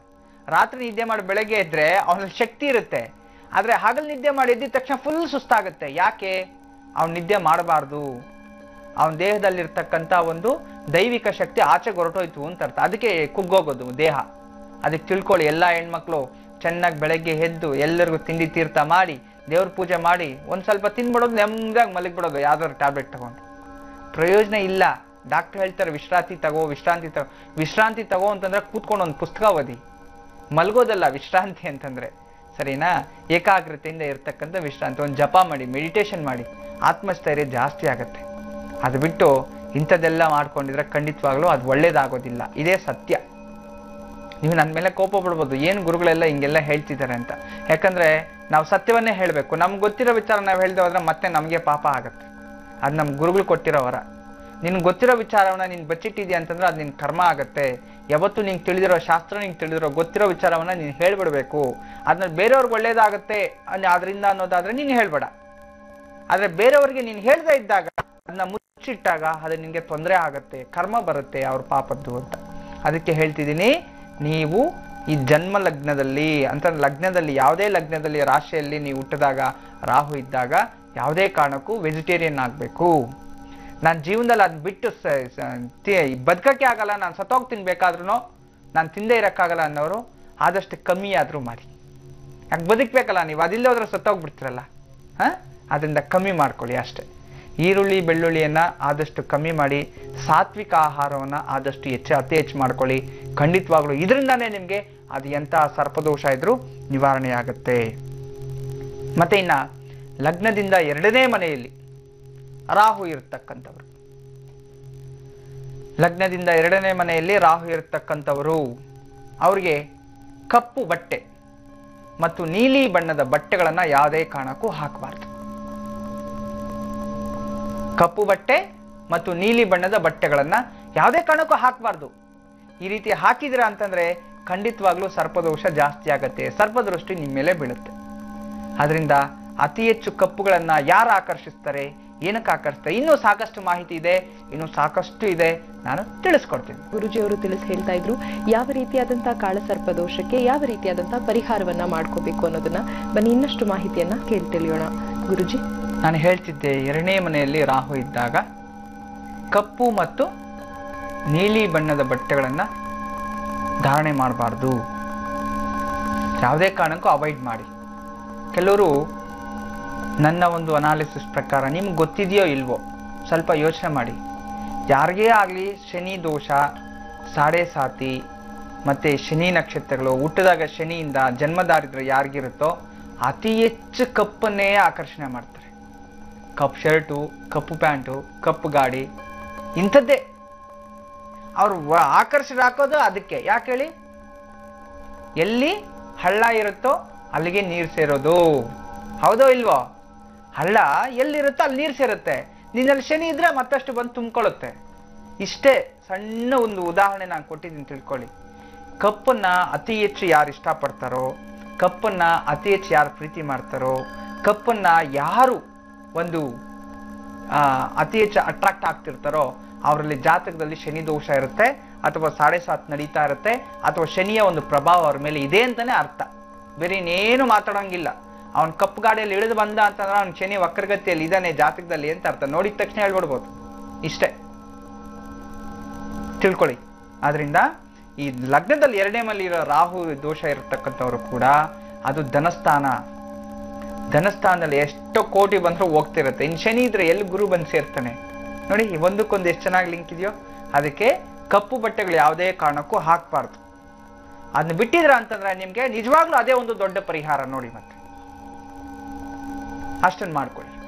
ಇನ್ನ ಲಗ್ನದಿಂದ 3ನೇ ಮನೆಯಲ್ಲಿ ಕಾಳಸರ್ಪ ದೋಷ ಇರತಕ್ಕಂಥವ್ರು, ಲಗ್ನದಿಂದ 3ನೇ ಮನೆಯಲ್ಲಿ ಅಂದ್ರೆ ಕುಟುಂಬ ಸ್ಥಾನ. ಕುಟುಂಬ ಸ್ಥಾನದಲ್ಲಿ ರಾಹು ಇದ್ದಾಗ ಕುಟುಂಬದವರು ಶತ್ರುಗಳಾಗ್ತಾರೆ. ಕುಟುಂಬದಿಂದ ನೆಮ್ಮದಿ ಇರೋದಿಲ್ಲ. ಕುಟುಂಬದಲ್ಲಿ ಎಲ್ಲರೂ ಡಿವೈಡ್ ಆಗ್ಬಿಡ್ತಾರೆ. ಕುಟುಂಬ ಸ್ಥಾನದಲ್ಲಿ 3ನೇ ಮನೆಯಲ್ಲಿ ಶನಿ ಇರೋಳನ್ನ ಮದುವೆ ಮಾಡ್ಕೊಂಡು ಮನೇಲಿ ಸೊಸೆಯಾಗಿ ಇಟ್ಕೊಂಡ್ರೆ ಕುಟುಂಬನ ಹಂಗೆ ಡಿವೈಡ್ ಆಗ್ಬಿಡುತ್ತೆ. ಸಿಂಪಲ್. ಅಯ್ಯೋ ಗುರುಗಳೇ, ನಮ್ಮನೆ ದೊಡ್ಡ ಕುಟುಂಬ, ನಮ್ಗೆ ನಾವು ಡಿವೈಡ್ ಆಗ್ಬೇಕು ಅಂತಂದ್ರು ನಾವು ಹೋಗ್ತಿಲ್ಲ, ಏನೂ ಆಗ್ತಿಲ್ಲ, ಏನೇನೋ ಯೋಚನೆ ಮಾಡ್ತಿರಲ್ಲ. ಅದಕ್ಕೆ ಪ್ಲಾನ್ಗಳು ಬೇಡ, ಕಿತ್ತಾಟೋ ಬೇಡ. ಯಾರನ್ನಾದ್ರೂ 3ನೇ ಮನೆಯಲ್ಲಿ ಶನಿ ಇರ್ತಕ್ಕಂಥ ಒಂದು ಸೊಸೆನ ತಂದಿಟ್ಕೊಳ್ಳಿ ಮನೆಯಲ್ಲಿ, ಆಟೋಮೆಟಿಕ್ ಎಲ್ಲರೂ ಹಂಗೇ ಡಿವೈಡ್ ಆಗ್ಬಿಡ್ತಾರೆ. ಆದ್ರೆ ಶುಭ ಗ್ರಹಗಳ ದೃಷ್ಟಿ ಇದ್ರೆ ಅಂತದ್ದಾಗೋದಿಲ್ಲ, ಅದು ತಿಳ್ಕೊಬೇಕು. ಮತ್ತೆ ಆದ್ರೆ ಇಲ್ಲಿ 3ನೇ ಮನೆಯಲ್ಲಿ ರಾಹು ಇದ್ದಾಗ ಅಂತವರೆಲ್ಲ ಅತಿ ಹೆಚ್ಚು ಏನ್ ಮಾಡ್ಬೇಕು ನೋಡಿ, ಪ್ರತಿದಿನ ನಿತ್ಯವೂ ಸ್ನಾನಾದಿಗಳನ್ನ ಮಾಡಿ ಶುದ್ಧವಾಗಿ ತುಳಸಿ ಪೂಜೆಯನ್ನ ಮಾಡಿ, ತುಳಸಿ ದಳಗಳನ್ನ ಅಂತಂದ್ರೆ ತುಳಸಿ ಎಲೆಯನ್ನ 2 ತಿಂದು ಡೈಲಿ ನೀರು ಕುಡಿಬೇಕು. ಇಷ್ಟೇ, ಬೇರೆ ಇನ್ನೇನು ಅವಶ್ಯಕತೆ ಇಲ್ಲ. ಪ್ರತಿದಿನನೂ ಮಾಡ್ಬೇಕಿದ್ ನೀವು. ಈ ರೀತಿ ಮಾಡ್ತಾ ಇದ್ರೆ ಅದು ಎಂತ ಘೋರವಾದ ಕುಟುಂಬ ದೋಷಗಳು, ಘೋರವಾದ ಒಂದು ಸರ್ಪ ದೋಷ ಇದ್ರೂ ಸಹ ನಿಮ್ಗೋಗುತ್ತೆ. ನಿಜವಾಗ್ಲೂ ಶಕ್ತಿ ಇಲ್ದಿರೋ ಇದು ಮಾಡಿ, ಸತ್ಯ, ನಿಜವಾಗ್ಲೂ ಈ ದೋಷ ಹೋಗುತ್ತೆ. ಆದ್ರಿಂದ ಈ ಧಾರ್ಮಿಕ ವಿಧಿವಿಧಾನಗಳಿಗೆ ನಂಬಿಕೆ ಮೂಲ. ನಂಬಿಕೆ ಕೆಟ್ಟವರೆಲ್ಲ ನಂಬದೇ ಇರೋ ನೆಮ್ಮದಿ ಇಲ್ಲ. ಇದನ್ನ ನಂಬಿ ಮಾಡಿ, ಖಂಡಿತವಾಗ್ಲೂ ಪ್ರತಿಫಲ ಸಿಗುತ್ತೆ. ಅಯ್ಯೋ ಇದು ಏನ್ ಮಾಡಿದ್ರೆ ಇದೇನಿದು 2 ತುಳಸಿ ದಳ ತಿನ್ಬಿಟ್ರೆ ನನ್ಗೇನು ಹೋಗ್ಬಿಡುತ್ತಾ ಸರ್ಪದೋಷ ಅನ್ಕೊಂಡ್ರೆ ಅದು ನಿಮ್ ಮೂರ್ಖತನ ಅಷ್ಟೇ. ಮಾಡೋದ್ರಲ್ಲಿ ತಪ್ಪಿಲ್ಲ. ನಾನು ಡೈಲಿ ಹೇಳ್ತಿರ್ತೀನಿ, ಎಷ್ಟೋ ಕುಟುಂಬಗಳಲ್ಲಿ ಆಧ್ಯಾತ್ಮಿಕ ಕಡೆ ಒಲವು ಇರುತ್ತೆ, ತೋರಿಸ್ಕೊಳ್ಳೋದಿಲ್ಲ. ಇನ್ ಕೆಲವರು ಮಾಡಬೇಕು ಅಂತ ಆಸೆ ಇರುತ್ತೆ, ಮಾಡಕ್ಕಾಗೋದಿಲ್ಲ, ಸೋಂಬೇರಿತನ. ಇನ್ ಕೆಲವರು ಅವಳು ಮಾಡಿದ್ರೆ ಎಲ್ಲಿ ಉದ್ಧಾರ ಆಗ್ಬಿಡ್ತಾಳೋ ನನಗಿಂತ ಅಂತೇಳಿ ಮಾಡಕ್ ಬಿಡಲ್ಲ. ಗಂಡ ಹಂಗ್ ಮಾಡ್ತಾನೆ. ಅವಳು ಒಳ್ಳೆ ವ್ರತ ಪೂಜೆ ಮಾಡ್ಬೇಕು ಅಂತಂದ್ರೆ ಅವತ್ತು ಅವಳನ್ನ ಭಂಗ ಮಾಡುವಂಥದ್ದು. ದೇವ್ರ ಪೂಜೆ ಮಾಡ್ತಿದ್ರೆ ಕರೆದು ಏನಾದ್ರೂ ಡಿಸ್ಟರ್ಬ್ ಮಾಡೋ ಅಂಥದ್ದು. ಯಾಕೆ ಹೇಳಿ? ಅವಳಿಗೆ ಒಳ್ಳೇದಾಗ್ಬಿಟ್ರೆ ಆ ಮೂರ್ಖನ್ ಗೊತ್ತಿರಲ್ಲ, ಅವಳು ಪೂಜೆ ಮಾಡಿದ್ರೆ ಅರ್ಧ ಫಲ ಫಸ್ಟ್ ನಮ್ಗೆ ಬರುತ್ತೆ, ಗಂಡನ್ಗೆ ಬರುತ್ತೆ ಅಂತ. ಅದಕ್ಕೆ ಆ ಮೂರ್ಖ ಸ್ವಭಾವ. ಇನ್ ಕೆಲವ್ರ ಮನೆಗಳಲ್ಲಿ ದೀಪನೇ ಹಚ್ಚಲ್ಲ. ಹೋಗು, ಎಲ್ಲ ಐಫೈ ಜೀವನ ಬಂದ್ಬಿಟ್ಟಿದೆ. ಅಪಾರ್ಟ್ಮೆಂಟ್ಸು, ಫ್ಲಾಟ್ಸು ಅವು ಇರುತ್ತೆ. ಒಂದು ದೇವ್ರ ಮನೆ ಇರೋದಿಲ್ಲ. ಆ ಟಾಯ್ಲೆಟ್ ಎದುರುಗಡೆನೆ ದೇವ್ರ ಮನೆ ಇರುತ್ತೆ, ಕಿಚನ್ ಆಪೋಸಿಟ್ ಅಲ್ಲೇ ದೇವ್ರ ಮನೆ ಇರುತ್ತೆ, ಅಲ್ಲಿ ಟಾಯ್ಲೆಟ್ ಇರುತ್ತೆ. ಈ ರೀತಿ ಅದಕ್ಕೆ ಮಡಿ ಮೈಲಿಗೆ ಅನ್ನೋದು ಏನು ಇರೋದಿಲ್ಲ. ಡೈನಿಂಗ್ ಟೇಬಲ್ ಮುಂದೆ, ಮೇಲೆ ದೇವ್ರ ಮನೆ ಎದುರುಗಡೆ, ಅಲ್ಲೇ ನಾನ್ ವೆಜ್ ತಿನ್ನೋದು ಎದುರುಗಡೆ, ಅಲ್ಲೇ ದೇವ್ರ ಮನೆ. ದೇವ್ರ ಬಾಗಿಲು ಮುಚ್ಚಿಬಿಟ್ರೆ ಆಗ್ಬಿಡುತ್ತಾ? ಇಂಥದ್ದೆಲ್ಲ ಮಾಡ್ತಾರೆ. ಅದು ಏನು ವಾಸ್ತು ಅಂತ ಮಾಡ್ತಿದಾರೋ ಅಥವಾ ಏನು ಬೇಕು ಅಂತ ಮಾಡ್ತಿದಾರೋ ಅಥವಾ ವಿನಾಶ ಕಾಲಕ್ಕೆ ಏನಾದ್ರೂ ಹಿಂಗೆ ಅಂತಿರೋ ಅಥವಾ ಮತ್ತೆ ಚೆನ್ನಾಗಿ ಮಾಡೋದು ಮಾರನೇ ದಿನ ಎಲ್ಲ ಪಾತ್ರೆಗಳೆಲ್ಲ ತೊಳೆದಿಟ್ಟು ದೇವ್ರ ಮೇಲೆ ಹೋಗಿ ಕೂತ್ಕೊಂಡು ಪೂಜೆ ಮಾಡ್ಬಿಡೋದು. ಇದು ಏನಿದು? ಒಂದು ಆಧ್ಯಾತ್ಮಿಕಲ್ಲೂ ಮೈಲಿಗೆ ಅನ್ನೋದಿದೆ. ಮನಸ್ಸು ಎಷ್ಟು ಶುದ್ಧಿ ಇಟ್ಕೋಬೇಕು, ನಮ್ಮ ದೇಹ ಅಷ್ಟೇ ಶುದ್ಧಿ ಇಟ್ಕೋಬೇಕು. ಯಾಕೇಳಿ ದೇಹದ ಮೇಲೆ ಇರ್ತಕ್ಕಂಥ ರಜೋಗುಣಗಳು ದೂರ ಆಗುತ್ತೆ ದೇಹ ಶುದ್ಧಿಯಿಂದ. ಮನಃಶುದ್ಧಿಯಿಂದ, ಜಪದಿಂದ ಮನಃಶುದ್ಧಿ ಆಗ್ತಾ ಬರುತ್ತೆ. ಅದೇ ರೀತಿ ದೇವ್ರ ಮನೆ ಎದುರುಗಡೆನೆ ಡೈನಿಂಗ್ ಹಾಲ್ ನೀವು ಮಾಡ್ಕೊಂಡು ದೇವ್ರ ಮನೆ ಬಾಗಿಲು ಮುಚ್ಚಿಟ್ಟು ಅಲ್ಲಿ ಕೂತ್ಕೊಂಡು ನಾನ್ ವೆಜ್ ತಿಂದ್ರೆ ಏನಾಗುತ್ತೆ? ಅದು ಪಾಪನೇ, ಅವೆಲ್ಲ ಕರ್ಮಗಳು, ಅಂತವೆಲ್ಲ ಮಾಡಬಾರ್ದು. ಮತ್ತೆ ನಿಮ್ಮ ಮನೆ ಎದುರುಗಡೆ ಎಷ್ಟೋ ಮನೆಗಳಲ್ಲಿ ನಾನು ನೋಡಿದ್ದೀನಿ, ದೇವ್ರ ಮನೆ ಎದುರುಗಡೆ ಟಾಯ್ಲೆಟ್ ಬಾತ್ರೂಮ್ ಇರುತ್ತೆ, ಎದುರುಗಡೆನೆ. ಆ ಬಾಗ್ಲು ಈ ಬಾಗ್ಲು ನೇರವಾಗಿರುವಂಥದ್ದು. ಆ ರೀತಿ ಇದ್ರೆ ನಿಜವಾಗ್ಲೂ ಮನೆಯಲ್ಲಿ ಸಾಕಷ್ಟು ದೊಡ್ಡ ತೊಂದರೆಗಳಾಗುತ್ತೆ. ಆ ಮನೆಯಲ್ಲಿ ಹೆಣ್ಮಕ್ಳಿಗೆ ಮೊದಲು ದೊಡ್ಡ ರೋಗ ಬರೋದು, ಪಾಪ ಅವರೇ ಅನುಭವಿಸೋದು. ಮತ್ತೆ ಗಂಡ ಹಾಸ್ಪಿಟಲ್ ಕರ್ಕೊಂಡೋಗಿ ದುಡ್ಡು ಇಡ್ಬೇಕು. ಅವನು ಅನ್ಕೋಬೇಕು ಏನೇ ನಿಂಗೆ ಸಂಪಾದನೆ ಮಾಡಿದೆಲ್ಲ ನಿನ್ಗೆ ಆಗೋಗ್ತಿದೆಯಲ್ಲ ಅಂತ ಅವನು ಯೋಚನೆ ಮಾಡ್ಬೇಕು. ಈ ಮನೆಗೆ ಬಂದು ಈ ಕುಟುಂಬಕ್ಕೆ ನಾನು ದುಡ್ದು ಹಿಂಗೆ ಆಗ್ಬಿಟ್ಟಿದೀನಿ ಅಂತ ಅವಳು ಯೋಚನೆ ಮಾಡ್ಬೇಕು. ಇಬ್ಬರಿಗೂ ನೆಮ್ಮದಿ ಇರಲ್ಲ ಮತ್ತಲ್ಲಿ. ಇಂಥದ್ದೆಲ್ಲ ಬೇಕಾ? ಅದಕ್ಕೆ ನಮ್ಮ ಸಂಸ್ಕಾರಗಳಲ್ಲಿ ಸ್ವಲ್ಪ ಗಮನ ಹರಿಸಿದ್ರೆ ನಿಜವಾಗ್ಲೂ ಇದೆಲ್ಲ ಒಂದು ವೈಜ್ಞಾನಿಕ ತಳಹದಿ ಇದೆ. ಅದು ವೈಜ್ಞಾನಿಕವಾಗಿ ತಳಹದಿ ಬೇಕು ಅನ್ನೋದಾದ್ರೆ ಬನ್ನಿ ನಾನು ತಿಳಿಸ್ಕೊಡ್ತೀನಿ ಅದ್ರ ಬಗ್ಗೆ. ಎಲ್ಲಾದ್ರೂ ಒಂದು ಚರ್ಚೆಗೆ ಕೂತ್ಕೊಳ್ಳೋಣ, ಒಂದು ದೊಡ್ಡ ಫೀಲ್ಡ್ ಮಾಡಿ. ಏನು ಆಧ್ಯಾತ್ಮಿಕಕ್ಕೂ ವೈಜ್ಞಾನಿಕಕ್ಕೆ ಏನು ಲಿಂಕ್ ಇದೆ, ಯಾಕೆ ಹಿಂಗೆ ಮಾಡಬೇಕು ಅಂತ ಅದನ್ನು ಕೆಲವೊಂದು ದಿನಗಳಲ್ಲಿ ಮಾಡ್ತೀವಿ, ತಿಳಿಸ್ಕೊಡ್ತೀನಿ. ಆದ್ರಿಂದ ನೀವು ಮಾಡಬೇಕಾಗಿರ್ತಕ್ಕಂಥದ್ದು ಭಗವಂತನ ನಂಬಿ ನಿತ್ಯವೂ ಸಹ ತುಳಸಿ ಪೂಜೆ ಅಥವಾ ತುಳಸಿ ಅರ್ಚನೆ, ತುಳಸಿ ದಳವನ್ನು ಸೇವಿಸಿ ಒಂದು ಗ್ಲಾಸ್ ನೀರು ಕುಡಿಯೋದ್ರಿಂದ ನಿಮ್ಮ ಜಾತಕದಲ್ಲಿರೋ ಸರ್ಪದೋಷ, ಮೂರನೇ ಮನೆಯಲ್ಲಿ ಇರ್ತಕ್ಕಂಥ ಕುಟುಂಬ ಸ್ಥಾನದಲ್ಲಿ ಇರ್ತಕ್ಕಂಥ ರಾಹುವಿನ ದೋಷ ನಿವಾರಣೆ ಆಗತ್ತೆ. ಇನ್ನ ನಾಲ್ಕನೇ ಮನೆಯಲ್ಲಿ ಸುಖ ಸ್ಥಾನ. ಅವನಿಗೆ ಹಣ ಇರುತ್ತೆ, ಆಸ್ತಿ ಇರುತ್ತೆ, ಐಶ್ವರ್ಯ ಎಲ್ಲವೂ ಇರುತ್ತೆ, ಸುಖನೇ ಇರಲ್ವೇ? ಎಷ್ಟೋ ಜನ ಹೇಳ್ತಾರೆ, ಅಯ್ಯೋ ನಂಗೆ ಭಗವಂತ ನೋಡಪ್ಪ ನೆಮ್ಮದಿ ಕೊಟ್ಟಿದ್ದಾನೆ, ದುಡ್ಡಿಲ್ಲ. ಒಳ್ಳೆ ಹೆಂಡತಿ ಮಕ್ಕಳು, ಕೆಲಸ ಅದಕ್ಕೆ ದುಡ್ಡೇ ಇರಲ್ಲ, ಅದೊಂದು. ಇನ್ ಕೆಲವರು ನನಗೆ ಒಳ್ಳೆ ಹೆಂಡತಿ ಮಕ್ಕಳು ಕೊಟ್ಟಿದ್ದಾರೆ, ಆಸ್ತಿ ಅಂತಸ್ತು ಕೊಟ್ಟಿದ್ದಾರೆ, ನೆಮ್ಮದಿನೇ ಇಲ್ಲ ಮನೇಲಿ. ಹೋಗು, ಸುಖ ಅನುಭವಿಸಕ್ ಆಗೋದಿಲ್ಲ. ಸುಖ ಅಂದ್ರೆ ಅವ್ನಿಗೇನು ಗೊತ್ತೇ ಇರಲ್ಲ. ಹುಟ್ಟದಾಗಿಂದ ಸಾಯೋವರೆಗೂ ದರಿದ್ರ, ಕಷ್ಟ ಎಲ್ಲ ಇರುತ್ತೆ, ಆದ್ರೂ ಕಷ್ಟನೇ. ಇದು ಸುಖ ಸ್ಥಾನದಲ್ಲಿ ರಾಹು ಇದ್ದಾಗ ಈ ರೀತಿ ಆಗೋದು. ಇಂಥವ್ರು ಏನ್ ಮಾಡ್ಬೋದು? ಅತಿ ಹೆಚ್ಚು ತಾಯಿಯ ಮನೆ ಕಡೆಯಿಂದ, ತಾಯಿಯ ಮನೆ ಅಂತಂದ್ರೆ ತನ್ನ ಎತ್ತ ತಾಯಿ ಇರ್ತಾರಲ್ಲ ಅವರ ಮನೆ ಕಡೆಯಿಂದ ಅಣ್ಣ ತಮ್ಮಂದ್ರನ್ನ ಅತಿ ಹೆಚ್ಚು ಪ್ರೀತಿಸ್ಬೇಕು, ಅತಿ ಹೆಚ್ಚು ಗೌರವಿಸ್ಬೇಕು. ಎಷ್ಟೋ ಮನೆಗಳಲ್ಲಿ ಮದುವೆ ಮಾಡ್ಕೊಳ್ತಾರೆ, ನಿಜವಾಗ್ಲಿ ದೊಡ್ಡ ಮೂರ್ಖತನ. ಮದುವೆ ಮಾಡ್ಕೊಂಡ್ಬಿಡೋದು, ಹೆಂಡತಿನ ಮನೇಲಿ ಇಟ್ಕೊಂಡ್ಬಿಡೋದು, ಅವ್ರ ಅಪ್ಪ ಅವ್ರ ಅಮ್ಮನ ಉಗಿದ್ ದೂರ ಇಟ್ಬಿಡೋದು. ಮದುವೆ ಮಾಡ್ಕೊಂಡಿರೋದು ನಿನ್ ಮಗಳನ್ನ, ನಿಮ್ಮನ್ನೆಲ್ಲ ನೀವು ಹೋಗಿ ನಿಮ್ಗೂ ನಮ್ಗೂ ಮದುವೆ ಮಾಡ್ಕೊಟ್ಮೇಲೆ ಮುಗೀತು, ಅವ್ರಿಗೆ ಅವಮಾನ ಮಾಡೋದು, ಮನೆಯಿಂದ ಆಚೆಯಿಂದ ಹಂಗೆ ಆಚೆ ಕಳಿಸೋದು. ನಿಜವಾಗ್ಲೂ ಇದು ಪಾಪದ ಕೆಲಸ. ಅವ್ರ ಮೇಲೆ ನೀವು ಮಾತಾಡದೆ ಹೋದ್ರೂ ಪರವಾಗಿಲ್ಲ, ಬಿಟ್ಬಿಡಿ. ಅವ್ರ ಪ್ರೀತಿ ಅವ್ರ ವಿಶ್ವಾಸ ಒಬ್ರೊಬ್ರು ಹಂಚ್ಕೊಳ್ಳಿ. ಅದೇ ಹೆಣ್ಣು ಮನೇಲಿ ಗೊಳೋ ಅಂತ ಅಳ್ತಾ ಇದ್ರೆ ಕಣ್ಣೀರ್ ಹಾಕ್ತಾರೆ, ನೀವು ಉದ್ಧಾರ ಆಗ್ತೀರಾ? ಖಂಡಿತ ಆಗೋದಿಲ್ಲ, ಇಂಪಾಸಿಬಲ್. ಆದ್ರಿಂದ ಯಾರೇ ಆಗ್ಲಿ ನಾಲ್ಕನೇ ಮೇಲೆ ಸುಖ, ನಮ್ಮ ನೆಮ್ಮದಿ ಜೀವನದಲ್ಲಿ ಸುಖ ಪಡೆದಿಲ್ಲ, ಸುಖನೇ ಇಲ್ಲ ಅನ್ನೋರಿಗೆ ನಾಲ್ಕನೇ ಮೇಲೆ ರಾಹು ಇದ್ದಾನೆ ಅಂತ ಅರ್ಥ. ಆ ರಾಹು ಇರೋಂಥವ್ರು ತನ್ನ ಎತ್ತ ತಾಯಿಯ ಮಾವಂದಿರು ಅಂತ ಹೇಳ್ತೀವಲ್ಲ, ಸೋದರ ಮಾವ, ಸೋದರತ್ತೆ, ಇಂಥವ್ರನ್ನೆಲ್ಲ ಅವ್ರ ಅಕ್ಕ ತಂಗಿರ್ನೆಲ್ಲ ತುಂಬಾ ಗೌರವಿಸ್ಬೇಕು. ತಿಂಗಳು ಒಂದ್ಸಲಿ ನೀವಾದ್ರೂ ಹೋಗಿ ಅಥವಾ ಅವ್ರನ್ನಾದ್ರೂ ಸತ್ಕರಿಸಿ. ಅಂತಂದ್ರೆ ಹಣ, ಒಡವೆ, ವಸ್ತ್ರ ಕೊಟ್ಟಿದ್ದಲ್ಲ, ಅವ್ರ ಜೊತೆ ಸಂತೋಷವಾಗಿ ಪೂಜ್ಯ ಭಾವನೆಯಿಂದ ಅವ್ರು ನೋಡ್ಕೊಂತಿದ್ರೆ ಸಾಕು. ಅವ್ರನ್ನ ಖಂಡಿತವಾಗ್ಲೂ ನಿಮ್ಮಲ್ಲಿರೋ ಕಾಲ ಸರ್ಪದೋಷ ಕಮ್ಮಿ ಆಗ್ತಾ ಬರುತ್ತೆ. ಮತ್ತು ಅಜ್ಜಿ ಅಜ್ಜಂದ್ರನ್ನ, ತಾತ ಅಜ್ಜಿಯನ್ನ ತುಂಬಾ ಪ್ರೀತಿಯಿಂದ ನೋಡ್ಕೋಬೇಕು. ಈಗೇನು ಅಯ್ಯೋ ವಯಸ್ಸಾಗಿದ್ದ ಕೂತ್ಕೋ ಅಜ್ಜಿ ಮೂಲೆಗೆ, ನಿನ್ಗೇನ್ ಗೊತ್ತು ಅಂತಾರೆ ಮಕ್ಕಳು. ಪಾಪ ಅವ್ರೇನಾದ್ರು ಹೇಳಿದ್ರೆ ಇವ್ರು 4 ಅಕ್ಷರ ಓದೋದು ಕಲ್ತ್ಬಿಟ್ಟು ಅವ್ರ ಅನುಭವ ಎಲ್ಲಿ? ಇವ್ರು 4 ಅಕ್ಷರ ಎಲ್ಲಿ? ವಿದ್ಯೆಗಿಂತ ಅನುಭವ ದೊಡ್ಡದು, ಜನಗಳಿಗೆ ಗೊತ್ತಿಲ್ಲ ಪಾಪ. ಏನೋ 4 ಅಕ್ಷರಗಳು 4 ಮಂತ್ರಗಳು ಕಲ್ತ್ಕೊಂಡ್ಬಿಟ್ಟು ನಾನೇ ಎಷ್ಟು ಅನುಭವವೇ ಬೇಕು. ಅದು ನಿಜವಾಗ್ಲೂ ಒಂದೊಂದ್ಸರಿ ಆ ಕೋಪ ತರಂತ ವಿಚಾರಗಳ ಇಂಥ ವಿಚಾರಗಳು ಜೀವನದಲ್ಲಿ ಒಂದು ಯಾವುದೋ ಒಬ್ಬ ಎಜುಕೇಶನ್ ತುಂಬಾ ಹೈಯರ್ ಸ್ಟಡೀಸ್ ಮಾಡಿರ್ತಾನೆ. ಅವನು ಬಂದು ಯಾವುದೋ ಒಂದು ಟೆಕ್ನಿಕಲ್ ಪ್ರಾಬ್ಲಮ್ ಇದೆ ಅಂತ ಕೂತ್ಕೊಂಡಾಗ ಬೆಳಗ್ಗೆಯಿಂದ ಸಾಯಂಕಾಲವರೆಗೆ ಒತ್ಕೊಂಡು ಕೂತಿರ್ಬೇಕು. ಅದೇ ಅವನು ಓದ್ದೇ ಇರೋ ಅವನ ಅನುಭವ ಇಲ್ಲೇ, ಇದು ಹಿಂಗಾಗಿದ ತಕ್ಷಣ ಇದೇ ಪ್ರಾಬ್ಲಮ್ ಇದೆ ಅಂತ ಹೇಳಿ ನೆಟ್ಟು ಬಾಲ್ ಟೈಟ್ ಮಾಡ್ತಾನೆ. ಅದು ಅನುಭವ. ಇವನ್ ಎಜುಕೇಶನ್ ಏನ್ ಬಂತು? ಇವನು ಎಜುಕೇಶನ್ ಇದ್ರೂ ಪ್ರಾಕ್ಟಿಕಲ್ ಲೈಫ್ ಬೇಕು. ಅದೇ ಹೇಳ್ತಾರಲ್ಲ, ಏನೋ ಪುಸ್ತಕದ ಬದನೆಕಾಯಿ ಇದೆ, ಏನೋ ಒಂದು ಗಾದೆ ಮಾತಿದೆ, ಅದು ನನಗೆ ಹೇಳಕ್ ಬರ್ತಿಲ್ಲ, ಗಾದೆ ಮಾತಿದೆ, ಹಾಗಾಗ್ಬಿಡುತ್ತೆ. ಅಂತಂದ್ರೆ ಅನುಭವ ಅನ್ನೋದು ದೊಡ್ಡದು.